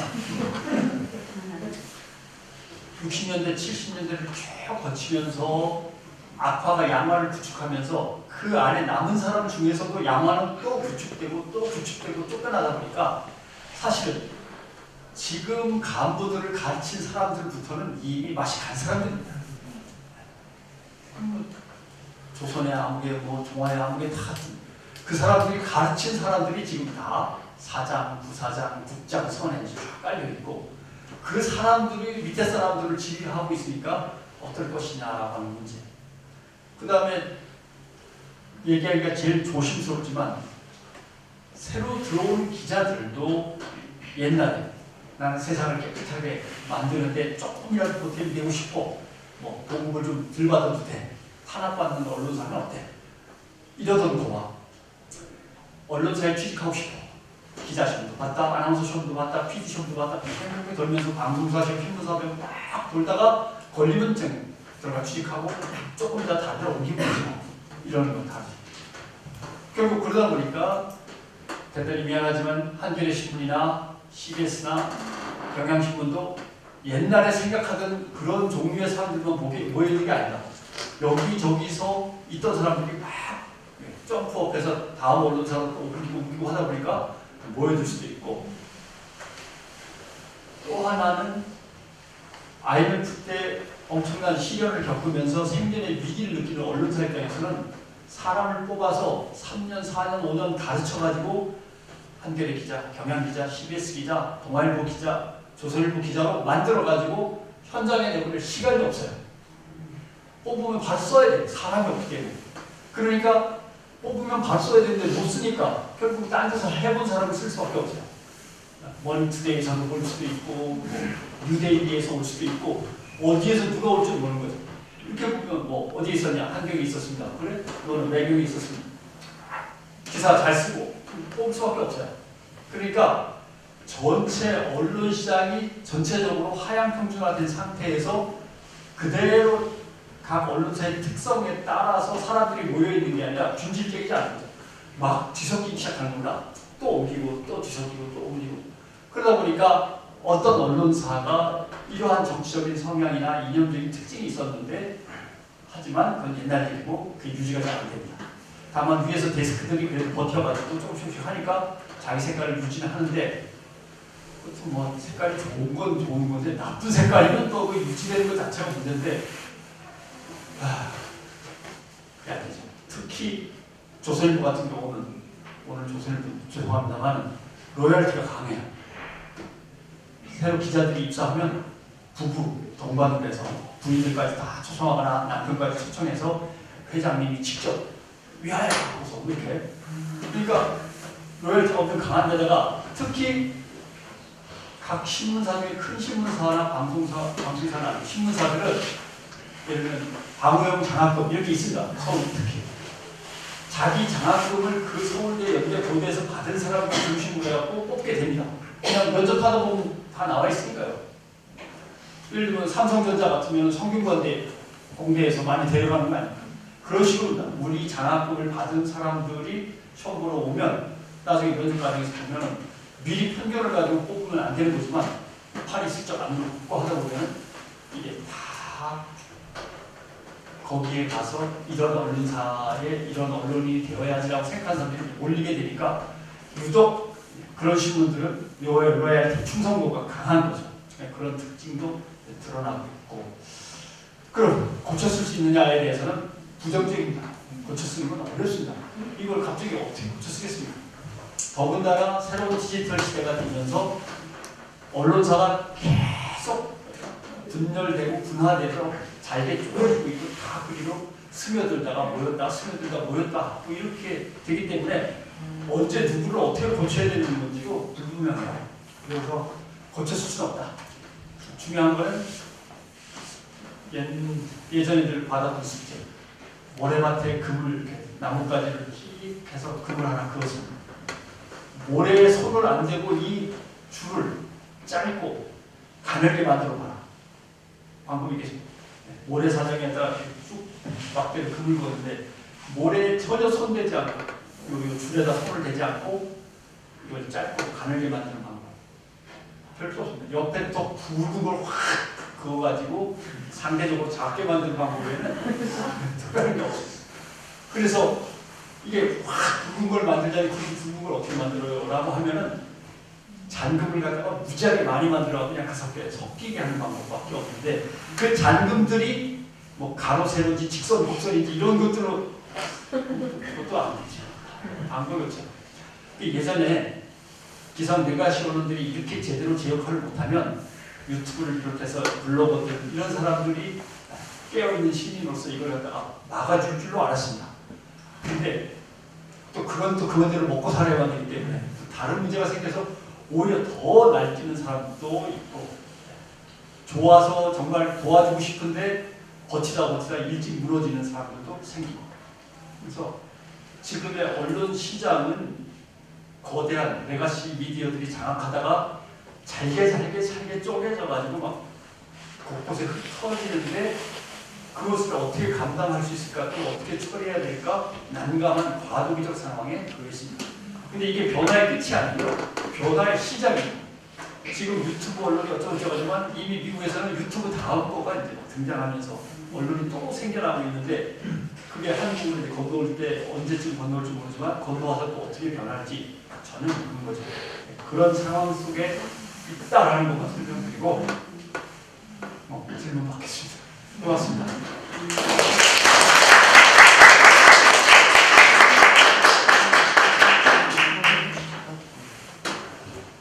궁금하신 점 편안하게 말씀하시면 제가 마이크 전달해 드리도록 하겠습니다. 다음 대통령이 누굽니까? 이런 거만 편하게 질문하시죠. 예. 아니 지금요 한동훈이 한동훈이 그 저탄사를 지금 고소했잖아요. 예. 형사로는 안 되니까 민사로 했다는 거예요. 그 김우겸 의원님도 지금 그 국회의원 신분이니까 민사로 이제 손해배상 청구를 한다고 하더라고요. 근데 이제 역대 장관 중에 가장 소송을 많이 하는 장관이라고 하는데 지금 언론 탄압이잖아요. 근데 저탄사는 인터넷이고 그 다음에 사람들이 이런 이제 우리처럼 정치에 고관여층이 알지 일반 대중들은 저탄사의 문제를 모르는 사람들이 우리에게 되게 많거든요. 인터넷을 통해서 뉴스를 접하지 않는 사람들. 이런 경우 이게 인터넷 언론사이기는 하지만 명백한 언론 탄압인데 이 정치인들이 아무도 안 나서주고 언론계에 대해서 말로만 얘기를 하는데 전혀 이루어지고 있지 않는 상황이잖아요. 이럴 때 이런 상황이 계속 유지될 것 같으신가요? 그러니까 기자님, 저도 관련 질문하고 같이 관련 질문이어가지고 그렇게 유지가 될 것이냐 하는 문제. 아니 이런 그러니까 변화의 계기는 전혀 없는 건가? 그 다음에 가능성도 없는 건가? 그럼 우리는 이대로 이거를 묵과하고 침묵을 해야 하는가? 막 이런 거. 그건 뭐 민주당이 지금 열린민주당 쪽으로 오고 열린민주당이 민주당 위치를 제1야당으로 가면 간단하게 해결되는 거예요.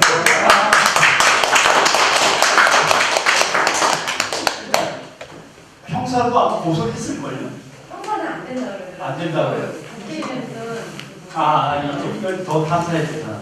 어떤사는 형사가 아마 지금 이제 더 탐사 관련해서 제일 문제는 뭐를 눌렀건 사실 아파트 공간과 공동 공간 다 주거 공간으로 침입 대상이 됩니다. 그래서 거기 들어가면 침입이 될 수 있고 그다음에 비번을 슬쩍 눌러보면 이건 다 주거 침입입니다.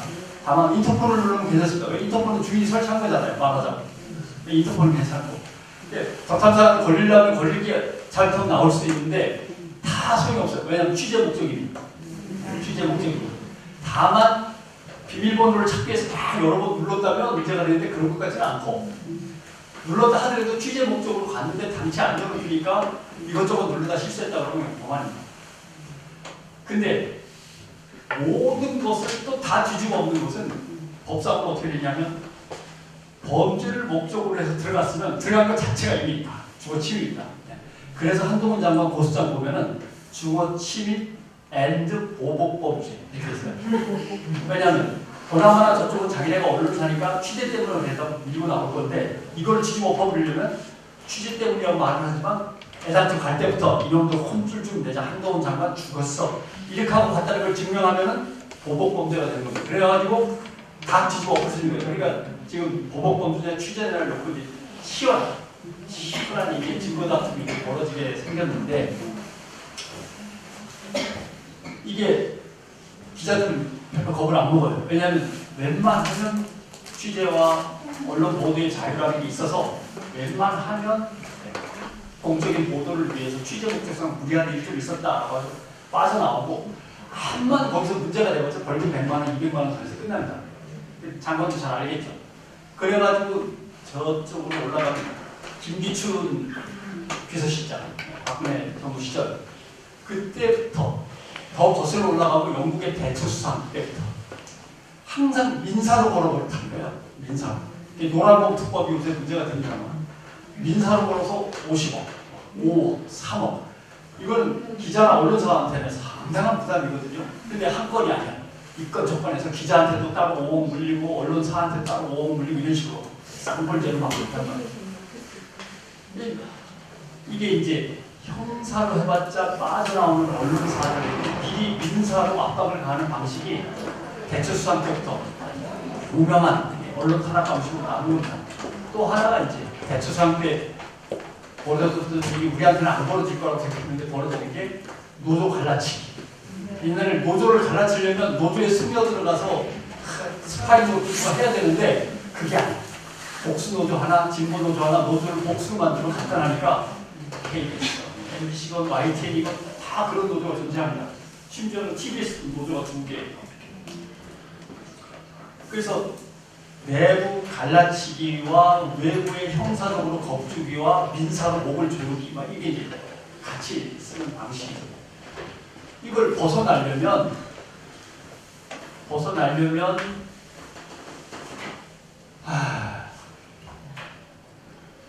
일단 첫째 사법부가 냉정하게 야 헌법적 가치를 위해서 그건 안 돼라고 해줘야 되는데 검사들이 보면 사실 다 아는 건데 야 이렇게 되면 헌법적 가치는 언론의 자유고 국민 표현의 자유가 거기에 걸려 있는데 라고 검사가 찍혀야 되는데 검사는 무조건 어떻게 해라 치고 판사한테 가면은 야, 국정원장 하던 사람이 어딜 도망간다고 국가 상황실장 하던 사람이 대통령 바로 밑에 있던 사람인데 어딜 도망간다고 그걸 갖다 구속을 시키냐 라고 할 줄 알았는데 웬만하면 옆에 도망갈 일은 없습니다만 증거를 살짝 조작할 위험이 있습니다 라고 검사가 한마디 붙이면 그래 뭐 자기한테 유리한 증거를 모으고 싶은 생각이 다 있으니까 그래 증거를 조작할 우려도 좀 있지 하면서 구속영장 웬만하면 압수수색영장 압수수색은 뭐 더 탐사에 할 게 뭐 있어요. 거기 갔다가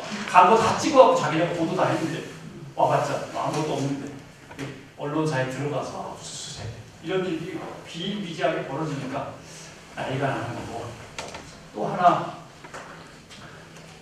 정치권이 한마디도 안 하고 있는 문제. TBS나 YTN 같은 경우, 특히 TBS 같은 경우, 그건 언론 탄압이라고 얘기를 하셨고, 근데 언론 탄압은 맞아요. 또 하나의 문제는 이건 블랙리스트거든요. 누구는 방송하면 안 돼, 그 자식은. 이게 블랙리스트 아닙니까? 그 다음에 어떤 정치적인 색깔을 갖고 있는 놈들은 방송하면 안 되고 그런 색깔의 프로그램을 만들면 안 돼. 이건 언론 탄압에서 한 발짝 더 들어가서 세부적으로 보면 완전히 블랙리스트를 정해놓고 그 블랙리스트에 대해서 탄압을, 이건 이미 바로 몇 년 전에 유죄 판결이 확정돼버린 거예요. 박근혜 정부 시절에 했다가 하다못해 문화체육부 장관했던 조 의원까지 다 처벌받은 거 아닙니까? 사법부 판결이 얼마 전에 있었는데 그걸 다 아는 사람들이 이런 일을 해서 버린단 말이에요. 그 다음에 예를 들면 서울 시민이 누려야 할 자기들만의 시민의 방송을 가지고 누려야 할 문화적 권리를 갖다가 일순간에 서울시 의원들이 뺏어버렸으니까 말도 안 되는 거죠.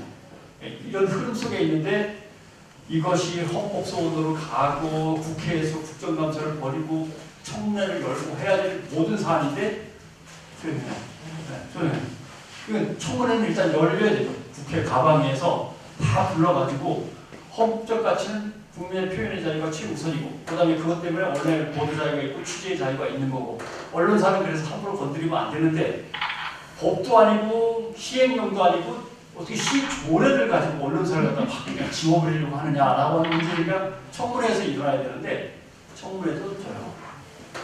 방통위원회도 사실은 벌떼같이 들고 일어나서 방송사를 어떻게 그렇게 탄압할 수 있냐, 이건 방통위를 반드시 거쳐야 된다라고 해서 지금 난리를 쳐야 되는데 자 서류가 다 돌아서 방통위까지 오면 그때는 뭐 이제 하겠죠. 아무 조치를 안 해요. 끝난 다음에 방송사가 무너진 다음에 조치해봤자 뭐가 남겠습니까?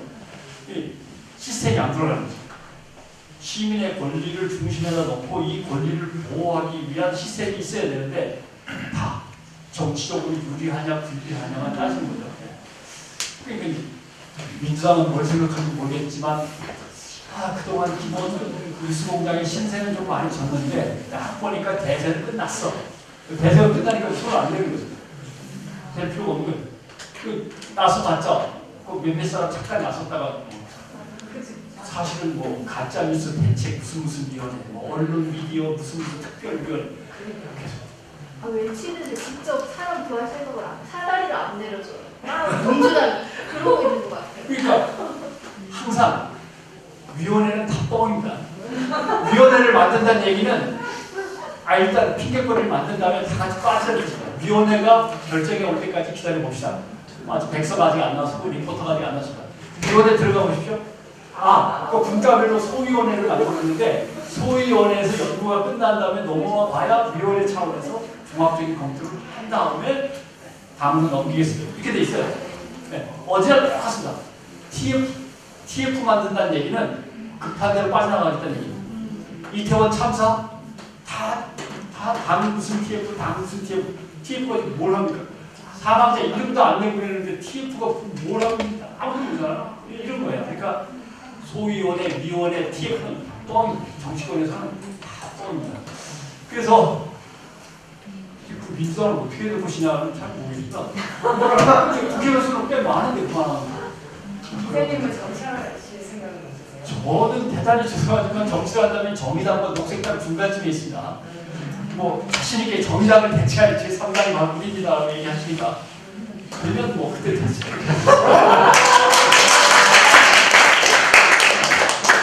기자 시절에는 당을 뭐 가질 수도 없고 당적을 그다음에 특정 당에 자꾸 신경을 쓸 수도 없는 거니까 뭐 어쩔 수 없는데 성향상으로 보면 녹색당 중에 상당히 가까운 그러나 약간의 정의당스러운 뭐 이 정도였는데 지금의 약간 보수적인 민주당하고는 거의 다 꽤 있고 그리고 아주 개인적인 특질로는 죄송합니다. 이게 제가 아나키스트에 조금 해당되긴 하는데 아나키스트가 무정부주의라고 번역을 하는데 무정부주의가 아니고 무권위주의나 무억압주의, 비억압주의가 이제 아나키스트의 본래 뜻입니다. 그런 점에서 누가 권력을 쥐고 뭔가를 억압하는 것에 대해서 아주 알레르기가 체질이 있어서 당권이든 뭐 권자가 들어가면 제가 잘 적응을 못하는 그런 걸 양해를 해주셨으면 좋겠고 또 하나 이게 나옵니다. 막 생각나는 얘기를 하면 지금의 정치는 정당 정치라고 하지만 정당 정치는 정당이 정당과 정책을 내놓고 국민들의 심판을 받거나 선택을 받는 건데 지금의 정치는 그게 아니에요. 지금의 정치는 정확하게 저희 입장에서 보면 미디어 선거, 미디어 포퓰리즘 정치입니다. 왜냐하면 아주 오랜 세월 동안 국민을 속이는 권위주의 정권이 계속 반복됐고 그 다음에 엎치락뒤치락 보수진보 정권이 이렇게 정책을 내놓고 막 집권을 했을 바람에 어떻게 되냐면 누가 어떤 정책을 내리면 정책을 내놓은 사람도 정책 이야기를 듣는 사람도 저 정책대로 할 거라고 믿는 사람은 하나도 없어요. 솔직히 그렇지 않습니까? 747 이명박이 내놓으면 진짜 747이 이루어질 거고 그걸 위해서 매진할 거라고 생각하는 사람 별로 없어요. 박근혜 대통령의 창조경제인지 뭐하면 창조경제라는 말을 창조하는 건 알겠는데 창조경제는 나와요. 각 방역 단위별로 창조경제혁신센터를 막 만들다가 건물을 만들고 그 건물에 이사장을 임명해야 되는데 어떤 곳은 이사장을 임명하다 끝냈고 어떤 곳은 건물을 짓다 끝냈어요. 창조경제혁신센터. 그 창조경제를 해본 적이 없어요. 정권의 목표는 창조경제였는데 4년 정도 하면서 건물 짓고 사람 거기다가 올려놓고 예산 막 정하다가 끝나버렸어요. 네, 없어요. 거기서 그냥 자가용 굴리고 관용차 굴리고 좀 하다가 끝난 거예요. 지금 그거 뭘로 쓰는지 모르겠어요. 아무튼 다 예산 들어갔어요. 그러니까 정강과 정책을 내놓고 할 때 그것대로 할 거라고 믿는 사람들은 유권자도 없고 본인들도 생각을 안 하니까 결국 정치는 뭐가 결정하냐면 사람이 하는 거죠. 정책을 못 믿으니까 그냥 괜찮은 사람 내가 열심히 해볼게요 라고 하는 사람 중에서 물론 인물 정치로 완전히 바뀌는 거죠. 정책 정치에서 인물 정치로 와버렸어요. 근데 뭐 인물 정치는 또 뭐 선거를 위해서 뭐 중요하죠. 근데 이제 어느 당이 뭔가를 하려고 그러면 뭐라 그럴 겁니다. 지난 대선 때 봤지. 0.7%. 그러니까 당신들끼리 또 저쪽에 나가서 따로 뭐 하면 또 곤란해. 0.7%가 우리가 5년 동안 고생했잖아.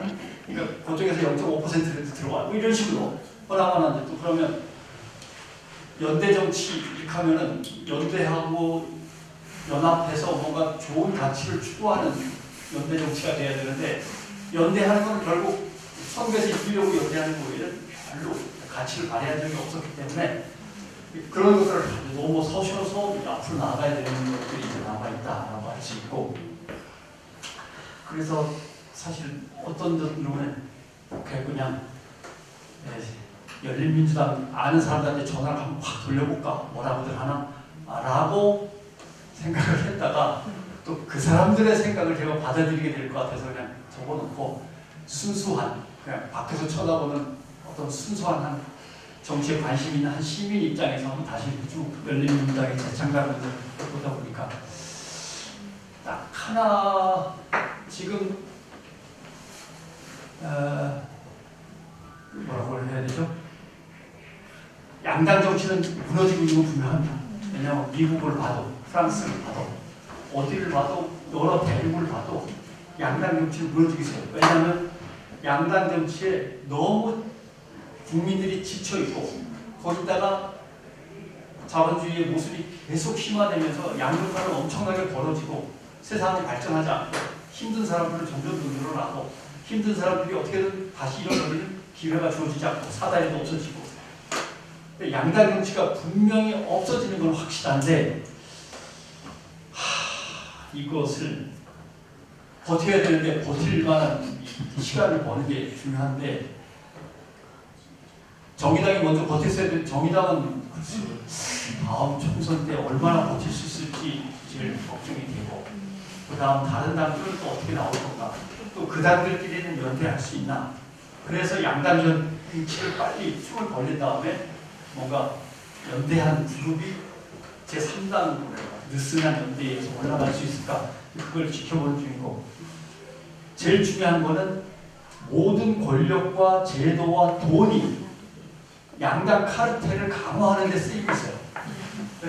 보셨잖아요. 선거제도 만들려고 그러면 맨 처음에는 뭐 좀 제대로 많이 봤는데 두 당이 뭐 싸우는 척하면서 통과시킨 걸 보면 제3당이 들어설 수 없는 곳으로만 가고 제3당이 들어설 수 있는 곳은 다 시범 사업으로 시범 사업입니다. 한번 해보자고 한 10몇 개 골라서 한다든가 이런 식으로 지방정치부터 시작해서 다 시범 사업으로 남겨놓고 끝난단 말이죠. 그래서 이게 다 언론 책임이긴 한데 돈과 제도가 양당 카르텔을 강화하는 쪽으로 쏠리는 것을 끊고서 이쪽으로 돌려놔야 되는데 이 돈도 안 들어가요.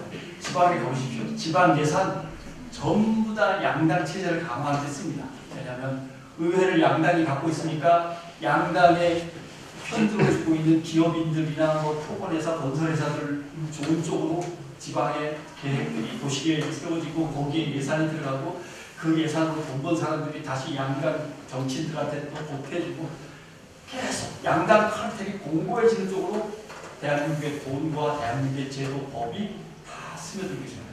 이걸 빨리 끊어야 되는데 끊으려면 언론이 나서야 되는데 언론이 안 나서는 문제.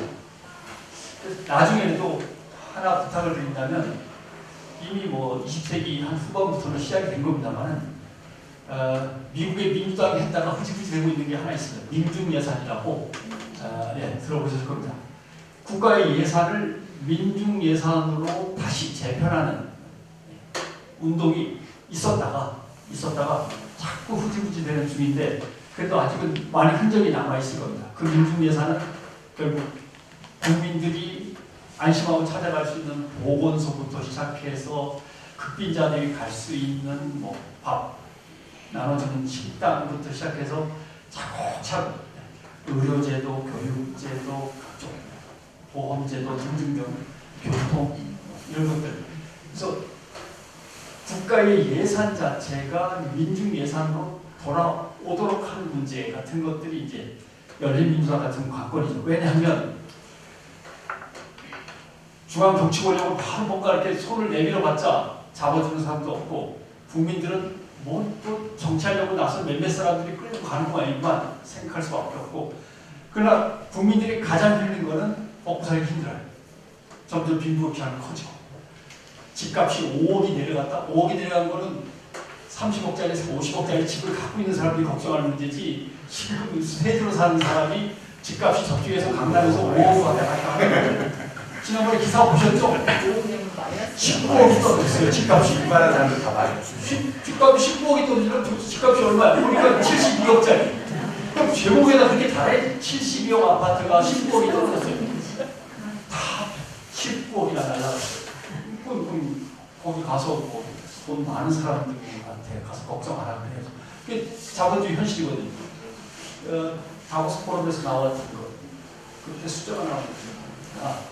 전 세계의 75명 정확하게 그때 왜 그 숫자가 나왔는지 모르겠지만 전 세계의 75명이 전 세계 부의 50%를 갖고 있다는 거예요. 75명이면 100명도 안 되는데 앨런 머스크 우리가 아는 그 이름들이 다 그 인간들이죠. 그 인간들이죠. 그러니까 그 인간들이 이만큼 갖고 있고 저 밑에 가면 삼성전자에 이제 부회장이 한 명 등장하고 나머지 우리는 뭐 그야말로 개돼지예요. 그러니까 맨 바닥에 있는지 없는지 좀 보이지도 않아요. 그 정도 점점 올라가서 이렇게 팍 터져왔어. 이만큼 75명 그때 대한 기억이 그렇습니다. 결국 자본주의가 본격화된 50년 동안 전 세계의 GDP는 대충 한 20%가 거의 한 70%를 갖고 있다고 얘기가 나올 정도니까 한쪽으로 확 쏠린 거죠. 결국은 아마 어쩌면 우리가 흔히 기층 민중이라고 얘기하는 국민 다수는 제대로 된 돈과 제대로 된 능력이 우리를 위해서 넘어올 수 있도록 하는 거에 더 관심이 있습니다. 그것 때문에 대통령이 이 사람도 이렇게 얘기를 하지만 그 거꾸를 벗겨내고 맨 알갱이를 보면 결국은 내가 땀 흘려 번 돈, 내가 땀 흘려 일군 국가의 부가 나를 위해서 안 쓰일 거면 그 혁명이 무슨 소리냐라고 하는 생각들이 사실 가장 기본적인 생각입니다. 그래서 뭔가 국가 예산을 민중 예산으로 하는 그 운동을 이름을 어떻게 짓든 간에 이제는 예산 쪽에도 신경을 써줬으면 좋겠고, 사실 바람직하기로는 뭐 솔직한 얘기를 하자면 더 접근하기 쉬운 기초의회부터 장악하기 시작해서 쭉쭉쭉쭉 올라와야 되는데, 그럴 시간적 여력이나 우리 정력이 그렇게 여유가 없으니까 당장 중앙정치도 보고 막 하다 보니까 아마 열린민주당은 당장 뭐 하면 호남 쪽을 바로 보시겠죠. 그럴 수밖에 없죠.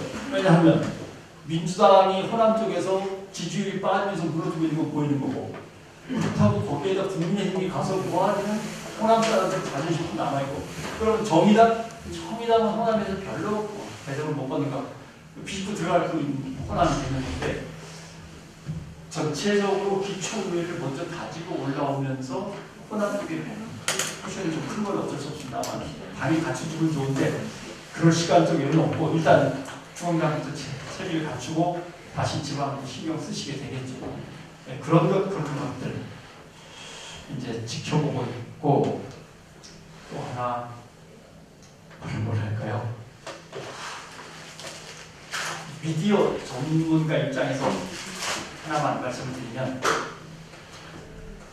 등장하시면, 재창당으로 등장하시면 훨씬 더 공격하는 인간들이 많거든요. 지금 준비한다 하고 다르게 올라섰다 그러면 이제 막 짱돌이 날라오고, 그다음에 두더지 패는 뭐 문명이 같은 것들이 날라오기 시작할 겁니다. 그때 이제 제일 중요한 게 내부에서조차라는 말이 제일 힘들어요. 내부에서조차. 왜냐면 보나마나 뭔가 균열이 조금 있고 생각을 달리해서 투덜투덜 하면서 뭔가 이렇게 삐걱거리면 바로 캐치해가지고 크게 쓰는 인간들이 엄청나게 등장할 겁니다. 그래서 먼저 어떤 질문들을 쭉 뽑아보시고, 그 질문에 대해서 거의 균질한 정도의 답변들을 서로 알고 있고 서로 대답이 이렇게 나와야 되는데, 물론 사상을 억지로 강요하는 건 아닙니다만 적어도 같은 당의 당원들이고 하면 비슷한 얘기 나와요. 예를 들면 위성정당 아니지, 자신이 말도 안 되는 소리, 그런 모욕적인 말은 다시 하지만 뭐 이렇게 분명히 나오는 그럼 예를 들면 통합국수 진짜 이제 없다고 이렇게 하면, 야 그것 때문에 우리가 속들이고 말이야 떡반에서 나온 사람, 야 분명하게 대답을 하셔야 되는데, 누군가가 특히 뭐 일반 당원을 아니고 당 지도부 중에서 그거의 상황에 따라서 100% 대답할 수는 없는 문제는 이렇게 하면 이제 핑계를 잡아가지고 뻥튀기를 확 합니다. 뻥튀기를 얼마나 심하게 하는지 제가 예를 하나 들을게요. 조심하셔야 됩니다. 증권거래소라고 여의도에 가면 있죠. 본사는 부산으로 옮겼습니다. 부산에 있습니다. 증권거래소 이사장이 선배였는데 부산에 이제 증권거래소 본사를 옮기라고 강제로 이주명령이 내려졌습니다. 국토균형발전을 위해서 갔어요. 기자들 다 모아놓고 밥을 샀어요. 제일 먼저 나오는 말, 부산 지역 발전에 증권거래소가 도움이 돼야 되는데 정말 도와주실 겁니까? 네. 본사를 일로 옮겼는데 열심히 하겠습니다. 그러려면 이사장이 좀 부산에 가만히 있어야 되는데 맨날 서울 가 있는 거 아닙니까? 라고 해서 대답을 했어요. 특별한 일이 없는 한 부산에 있겠습니다. 근데 한 신문사 기자가 늦게 들어왔어요. 뭐라 그랬어? 특별한 일이 없는 한 부산에 있겠대. 그래? 다음날 신문 제목이 뭔지 알면 일 없는 한 부산에 있겠습니다. 특별한 일 없어졌어요. 제목에. 일이 없으면 부산에 있겠습니다. 얼마나 부산을 모욕하는. 그래갖고 막 거의 막 숨이 넘어가면서 전화를 걸었어요. 어떻게 하면 좋으냐? 어떻게 하면 뭐 어떻게 개무시하십시오. 개무시, 건강에 해로우니까 개무시하고, 안 그러면 또 더 날칠 수 있으니까 일단 언론중재위에 걸고 소송을 건다고 다 얘기를 하시게요. 그 대신 마음으로 개무시하시고 이렇게 얘기를 했는데, 특히 언론하고 인터뷰할 때 이 가정법이 붙으면 안 된다. 일이 없으면 가정법에서 빼 빠집니다. 대부분 제목에서는 일이 없으면 부산에 있겠습니다 해서 특별하지만 않으면데 이게 어떤 거예요? 그러니까 글쎄요, 뭐 상황이 달라지면 그럴 수 있겠죠. 라고 그럴 수 있습니다. 아닙니다. 앞에 가정법 이품위장은 다 빠진 겁니다. 그렇게 하시고, 총선 때도 연대 안 할 거야? 라고 하면 뭐라고 대답하실 건지 결정하셔야 됩니다. 제일 문제는 총선이니까 얼마 안 남았습니다. 총선 때도 연대를 안 할 거야? 민주당하고 아니면 제3당하고 대답이 뭔지 모르지만 근데 그건 당원들의 의견을 모아야 되는 거니까 그럴 때는 그건 일단 참관한 다음에 당론을 모아야 되니까 그건 봐야 된다고 생각하시든지 뭐 답변을 해야 됩니다. 누가 묻습니다. 당신들은 친문 세력입니까? 아니면 친문 세력이 주도하는 당입니까? 이건 잘 몰라요. 제가요? 아니면 우리가요? 뭐라고 답변이 나와야 되는데 근데 인터뷰 하려고 하면 답이 다를 수도 있고 그건 뭐 다양한 스펙트럼의 사람들이 모였지만 우리의 목표는 민주당이라고 하는 세력이 제대로 하지 못하는 제대로 된 건강하고 참신한 개혁을 위해서 정치적으로 열망 있는 사람들이 일단 모였습니다. 라고 하든지 좀 명분이 알았습니다. 그러면 근문하고 친이 쪽은 배제하시는 건가요? 왜 가면 그러니까 떠오르는 질문들이 그런 거였어요. 근문은 여기 안겨 있나요? 그다음에 정말 친이 갠달들은 여기 또 해당이 없는 건가요? 알아서 이런 것들입니다. 보나마나 이제 그런 질문들과 함께 그런 시선들이 쏟아지겠죠. 김대중 노무현 문재인을 기억합니까? 그거는 뭐 그렇게까지 논란이 없을 수도 있는 문제. 그다음에 당원들의 직접 민주주의가 진짜입니까? 아니면 당 지도부가 이끌어가는 겁니까? 몇몇 사람이 이끌어가는 겁니까? 이런 거 이제 질문이 바로 나올 거예요. 우리는 당원 직접 민주주의를 최우선 원칙으로 해서 뭐 대답하시겠죠. 그 다음에 정말 민주당의 당원들이 이제 미력이 없습니까? 알았어. 정말 민주당에 완전히 관심을 끄는 당원들만 모여 있는 겁니까? 아니면 민주당이 잘만 하면 또 돌아갈 수도 뭐 이런 겁니까? 이런저런 질문들이 여러분들 사이에서 생각이 들겠죠. 그런 거. 민주당이 실질적인 개혁에 함께 하자고 하면 느슨한 연대를 함께 하실 겁니까? 뭐 그런 문제. 그러면 민주당 소속인 조국 추미애는 데리고 갈 겁니까? 버리고 갑니까? 그러면 인간적으로 데리고 갑니다라는 데서 끝나든지 뭐 하시면 돼요. 정의당을 확실하게 대체하는 겁니까? 정의당과 맞는 또 다른 성당입니까? 아니면 정의당 빼고 성당을 다 모아서 자리를 만드실 겁니까? 이런 질문들도 나오시는 질문.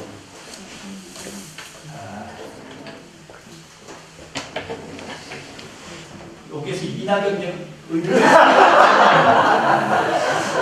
뭐 그런 이낙연계는 의미가 있는 겁니까? 이낙연계 우리는 이낙연계가 누군지도 몰라요. 뭐 이렇게 할 수도 있고. 보자. 뭐 수박들은 어떻게 되는 겁니까? 수박은 참여하고 있는 연동형 비례대표제는 끝까지 가져가실 거죠? 뭐 이건 뭐 당연히 나올 질문.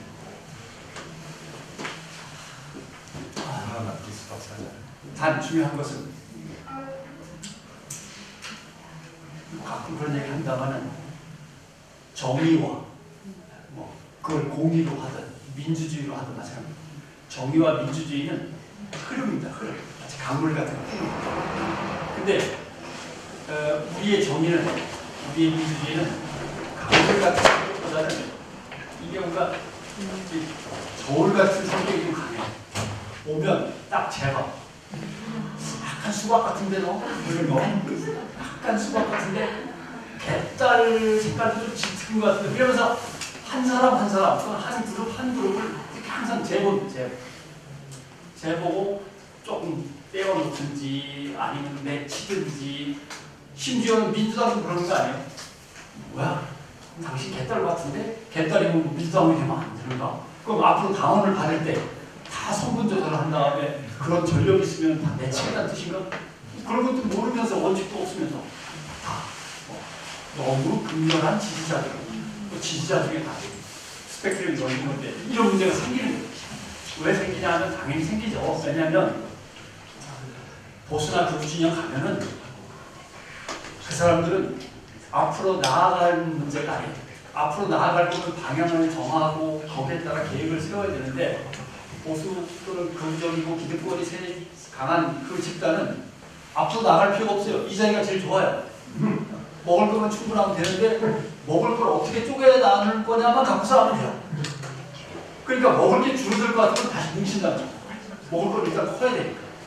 그러니까 막 아무나 다 던져요. 사회주의 정책도 막 던져요. 국민의힘이 어떨 때는 막 던집니다. 무상급식 어쩌고저쩌고 하다가 시장직도 내팽개쳤다가 요새 무상급식이 어쩌고 한마디도 안 나옵니다. 뭐든 주겠다는 거 아니에요. 기본소득도 주고. 그러니까 일단 먹을 걸 확보하기 위해서는 아무나 막 포퓰리즘으로 던진다. 확보한 다음에 자기들끼리 나눠 먹기 때문에 싸우는 건 있어요. 근데 진보 진영은 가고 싶은 데가 있어요. 여기를 가고 싶어하는 세력과 여기를 가고 싶어하는 세력, 여기를 가고 싶어하는 세력이 다 진보예요. 그러니까 노선 싸움이 벌어질 수밖에 없고 노선 싸움이 치열해지니까 오면은 저울로 재본다. 색깔하고 본다. 그러나 기본적으로 당이 자리를 잡을 때까지만이라도 항상 전체를 끌어안고 강물처럼 같이 가야 된다는 걸 생각하셔야 된다. 시작부터 저울로 다지다 보면 사실 이거 안 돼요. 그리고 누가 저울을 쥐고 있느냐도 이제 결국 네가 질 거야, 내가 질 거야를 갖고 싸워야 되고 복잡한 문제가 많이 생기니까 처음에는 그렇게 생각하셔야 됩니다. 일단 가고 그 다음은 남겨놔야 되는데 나중에 고민할 문제를 땡겨다가 지금 싸우고 뭐 이럴 때도 있고 장단 마련은 항상 그렇게 어렵습니다. 잘하실 수 있습니다. 뭐라고 예. 뭐 질문 혹시 나와 계시면 예.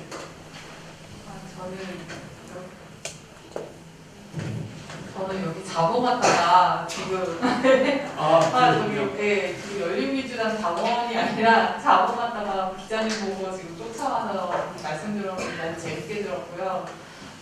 아까 저탐사 관련해서 제가 다시 언론 문제로 질문을 좀 드리고 싶은데 어쨌든 간에 사법부라든가 지금 정부가 언론과 민주 진영을 탄압하는 거는 기존 사실인데 그러면 나머지가 좀 약간 단일 대우가 돼서 싸워야 되는데 지금 이제 당황스러웠던 거는 더 탐사를 바라보는 시각이 민주 진영 안에서도 첼리스트 문제나 아니면 지난번에 민주연맹 명단 공개 관련해서도 그런 것들을 바라보는 시각이 되게 비판적이더라고요. 심지어 이번에 첼리스트 문제는 진보의 가세연이라는 등 그런 식으로 이제 비판을 하는데 물론 저도 이제 방송을 보면서 되게 왜 저렇게 미진하게 시작을 했을까 그런 부분도 있어가지고 저도 좀 약간 이제 걱정스러운 눈으로 바라보기는 했지만 저탐사에서 어떤 보도를 하려는 기저에 깔린 짐이나 어떤 그런 대한민국 사회를 위한 그런 마음 자체는 저는 좀 동의되는 바가 있어서 좀 아쉬운 지점이 있지만 이제 그거를 응원해주고 싶은데 제가 경청하는 그런 오피니언 리더들조차도 상당히 날카롭게 비판을 하고 있더라고요. 이제 지난번에 기자님이 더탐사에 나오셔서 이제 방송하는 것도 듣고 되게 감사하긴 했는데 저희가 그런 더탐사를 어떻게 바라봐야 될지 그게 되게 좀 혼란스럽더라고요. 너무 의견이 갈리니까. 그래서 언론을 이제 아까 언론이 다 분화되는 과정이라고 하셨는데 저희가 그러면 이런 언론은 황색 언론이니까 좀 소비하지 말고 이런 언론은 저희가 그럼에도 불구하고 이제 같이 응원해주고 지켜봐야 된다 이런 좀 기준을 알려주시면 좋겠어요. 흥분하는 게 나왔습니다. 더 탐사하고 비슷하게 생각하면 뉴스타파가 있잖아요. 근데 성향이 다르죠. 뉴스타파는 악착같이 자료를 모아서 다 분석해서 확실하게 근거가 생기면 그때세요. 되게 늦어요. 더 탐사는 총선을 얼마 안 남았는데 이 세력들을 어떻게든 여기서 저지를 해야 되는데 마음이 급하죠. 마음이 급한데 그거는 각 언론사에서 자기들이 경험할 수 있는 강 기자라든가 권지현 팀장이든 아니면 박대웅이든 간에 언론사에서 겪었던 그 상황이나 자기가 처했던 것이 달랐고 뉴스타파를 가면은 거의 사장급 인물들이 주도권을 갖고 있거든요. 그러니까 넓게 보고 멀리 보고 천천히 봐요. 뉴스타파와 더탐사의 차이는 그런 문제가 있고 그러나 젓가락으로 라면을 먹으려면 어떻게 됐든 젓가락 끝이 뜨거운 물로 들어가야 돼. 뜨거운 국물 속으로 누군가 들어가야 돼. 안 들어가고 피하면 젓가락이 그냥 끝이 싫다고 피하면 그 다음 놈이 어차피 그냥 끝이 돼서 들어가야 되는 거고 근데 아무도 안 들어가면 라면 못 먹는 거죠. 그렇습니다. 유명한 카운터 펀치라고 하는 미국 언론이 있습니다. 카운터 펀치의 사실은 뭐냐면 캐치프레이즈는 적으로 삼아 마땅한 놈과는 적이 되어 싸운다. 언론사의 캐치프레이즈가 적이 되어 마땅한 놈과는 적이 되어 싸운다. 이 더탐사가 이제 그런 스타일인 거죠. 적이 되어 마땅한 인간들하고는 적으로서 싸운다. 얘기는 언론사가 그러면 돼요라고 하는 문제. 첫째, 사실은 제일 기본적인 문제는 언론은 객관적이나 공정적이지 않다고 말씀을 드렸는데 객관성이나 공정성을 가장 중요하게 생각하는 언론을 영미 스타일이라고 부릅니다. 영국과 미국 스타일. 언론에게 모든 자유를 다 주고 그 대신 언론이 자율적으로 책임을 지고 객관적으로 공정하게 취재해서 보도하는 것을 전제로 하는 거죠. 만약에 그렇지 못하다 그러면은 시장에서 선택을 안 한다라고 돼 있고 낙인이 찍힌다라고 돼 있는데 그래서 언론이 자유가 많긴 많은데 언론을 비판하는 자율과 자유도 많아가지고 언론학자들이 그 건건이 다 비판하기도 하고 분석해서 논문이 나오고 계속 시달리는 거죠.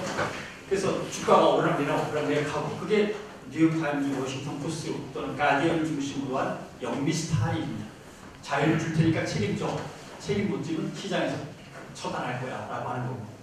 두 번째, 알게 뭐야? 지중해식 극다원주의 스타일이라는 거지. 이게 스페인, 이탈리아 이런 나라.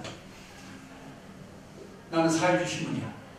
어떨 때는 왕족하고 귀족하고 재벌들이 모여서 파티에서 자선 파티가 있는데 다음날 기사는 새끼들 아무 가치도 없는 놈들이 쓸데없는 짓이 하고 있어요. 그러니까 기사가 나옵니다. 왜냐면 노동자 입장에서 또는 사회주의 시각에서 보면은 재벌, 귀족, 왕족이 모인 그 집단들은 처단 대상이지 뭐 자선 어쩌고저쩌고 할 만한 인간들이 아니라고 그러거든요. 이러면 영국 같으면 귀족들 다 땅 내놔. 왜 수백 년 동안 땅을 차지하고 있는 거야 이 나쁜 새끼들아. 이렇게 쓸 수 있는 게 또 신문이 있는 거죠. 저마다 신문과 방송은 조금 덜하긴 합니다. 저마다 신문 방송들이 자기 색깔이 분명하고 노선이 분명해요. 우리는 공산주의, 사회주의, 기독민주주의, 기독사회주의 뭐 다. 왜냐하면 이유는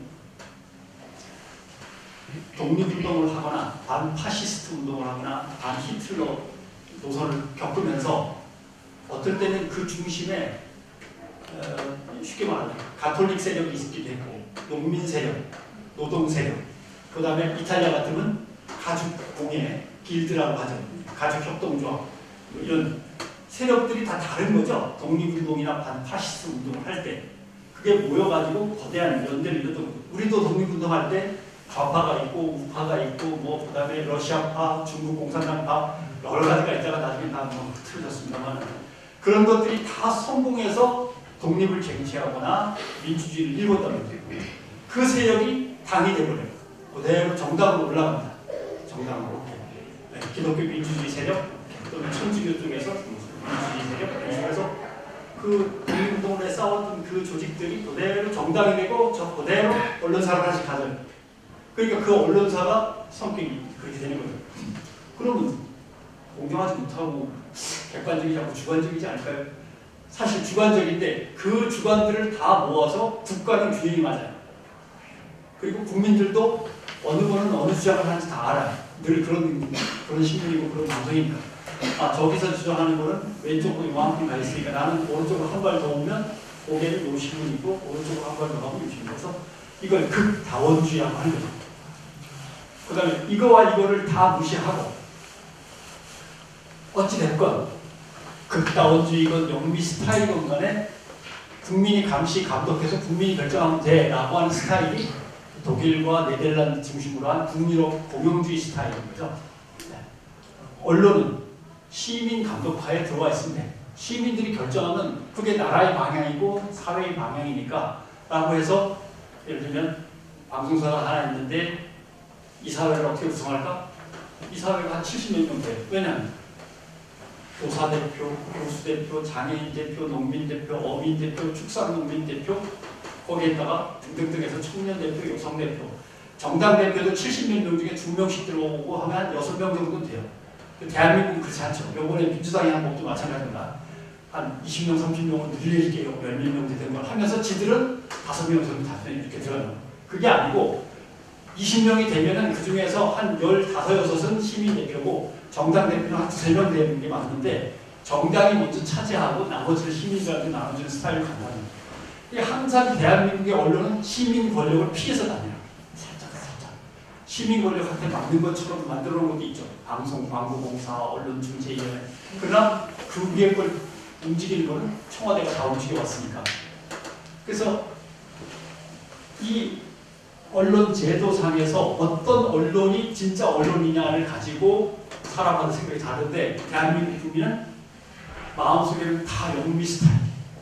언론은 자유로워야 되며 언론은 공정하고 객관적이어야 돼요. 그러나 전두환 대통령 때 만들었던 방송 제도를 비롯해서 언론의 제도는 껍데기는 다 공영 제도로 되어 있습니다. 신문 발전원까지 다 있습니다. 그러면 실제로 하는 짓은 다 극다원주의. 다 극다원주의. 조선일보는 조선일보대로 자기들이 원하는 세력들을 여당으로 몰고 원하는 대통령을 뽑으려고 몸부림치고 지하에서 막 움직이고 또 진보 언론들 진보 언론대로 그걸 막아보려고 애쓰기도 하고 그래서 언론사마다 다 정치적인 목적에 의해서 움직이는 극다원주의. 그러니까 엄청나게 혼란스러운 거예요. 제도 다르고 마음속에 있는 생각들 다르고 실제로 움직이는 언론 막 뭉켜있는 겁니다. 덧탐사는 어디쯤 있느냐 라고 하면 덧탐사는 극다원주의에 가 있는 거죠. 우리는 할 말 하면서 살겠어. 그리고 의심나면 의심난다고 얘기하고 그랬을 때 문제는 덧탐사가 의심을 제기하면 거기가 취재의 출발점이 되어서 온 언론이 달라붙어야 되는데 다수 언론은 흐린 물이 좋거든요. 물이 맑으면 붕어나 잉어처럼 더러운 물에서 사는 것들은 괜찮지만 쏘가리나 이런 것들은 힘들어요. 왜냐하면 물이 흐려야 뭔가 먹고 살기 좀 있거든요. 대한민국 언론들도 똑같습니다. 제도 자체가 뭔가 불공정하고 엉망진창이어야만 힘을 좀 쓰면서 기업에서도 뜯어내기도 좋고 정부 예산도 좀 땡겨오고 이게 편하거든요. 대한민국 언론의 최대 위기는 기업이 투명하게 경영하는 최대 위기로 유튜브 숫자에 의해서 디지털로 숫자가 딱 바뀌면 몇십만 명이 봤다 그러면 몇십만 명이 본 거에 해당되는 광고가 딱 들어가면 끝인데 사람들이 몇 명 보지도 않는데 우리한테 잘못 보이면 알지 뭐 이러면서 광고를 땡겨가거나 정부 협찬을 땡겨가거나 이 좀 노저분한 판이 유지가 되는 이 노저분한 판이 깨끗하게 투명하게 다 보이고 기업들마다 윤리경영, 투명경영 하겠다 그러면 언론은 먹고 살 자리 없어요. 그걸 제일 먼저 안 사람이 노무현 대통령이에요. 노무현 대통령. 그러니까 제도를 공정하게 만들고 가정을 공정하게 하고 해서 싹 판을 벌리고 지저분하게 뒤로 들어와서 뭐 협작하는 걸 막기 위해서 들어오지 말라고 불을 딱딱 걸어 담그고 만나고 싶으면 신청서 써내가지고 만나서 취재하라고 취재 보고서 딱 적어내고 그렇게 투명하게 내줘라고 하면서 왜 대본질을 하냐고 그게 지금의 언론이야. 그래서 뭐 방법은 안 나옵니다. 덧탐사는 다만 라면 국물 속 들로도 뛰어 들어갈 수밖에 없었고 뛰어 들어갔는데 실수들이 헛발질도 있죠. 그러나 실수 헛발질이 왜 생겼는지를 보고 다음 언론이 뛰어 들어가야 되는데 여기서 끝나야지. 왜냐하면 들어가봤자 다치고 성과를 넣고 사실 우리가 유지하고 싶은 흐린 물은 뭐 그거와는 관계가 없고 라고 하면 안 뛰어 들어가는 거죠. 체리스트 본인이 말을 바꾸니까 할 말은 없는데 그런 덧탐사의 문제는 그런 건데 결국 말씀하신 게 맞아요. 덧탐사는 조금 더 보완을 해야 되고 조금 더 늦더라도 조금 늦더라도 책 잡힐 일을 좀 피해가는 것은 바람직할 것 같고 그러나 그렇다고 덧탐사가 여기서 규칙되어 확 죽어버리면 아무도 안 건드릴 거니까 문제가 생기고 지금 우리의 상황이 그렇다는 것입니다. 예, 질문이 더 있으신 거 알고 있는데 저희가 대관한 시간이 이제 이 시간까지인 것 같고요. 다시 한번 오늘 강연에 애써주신 변사님께 큰 박수 부탁드립니다.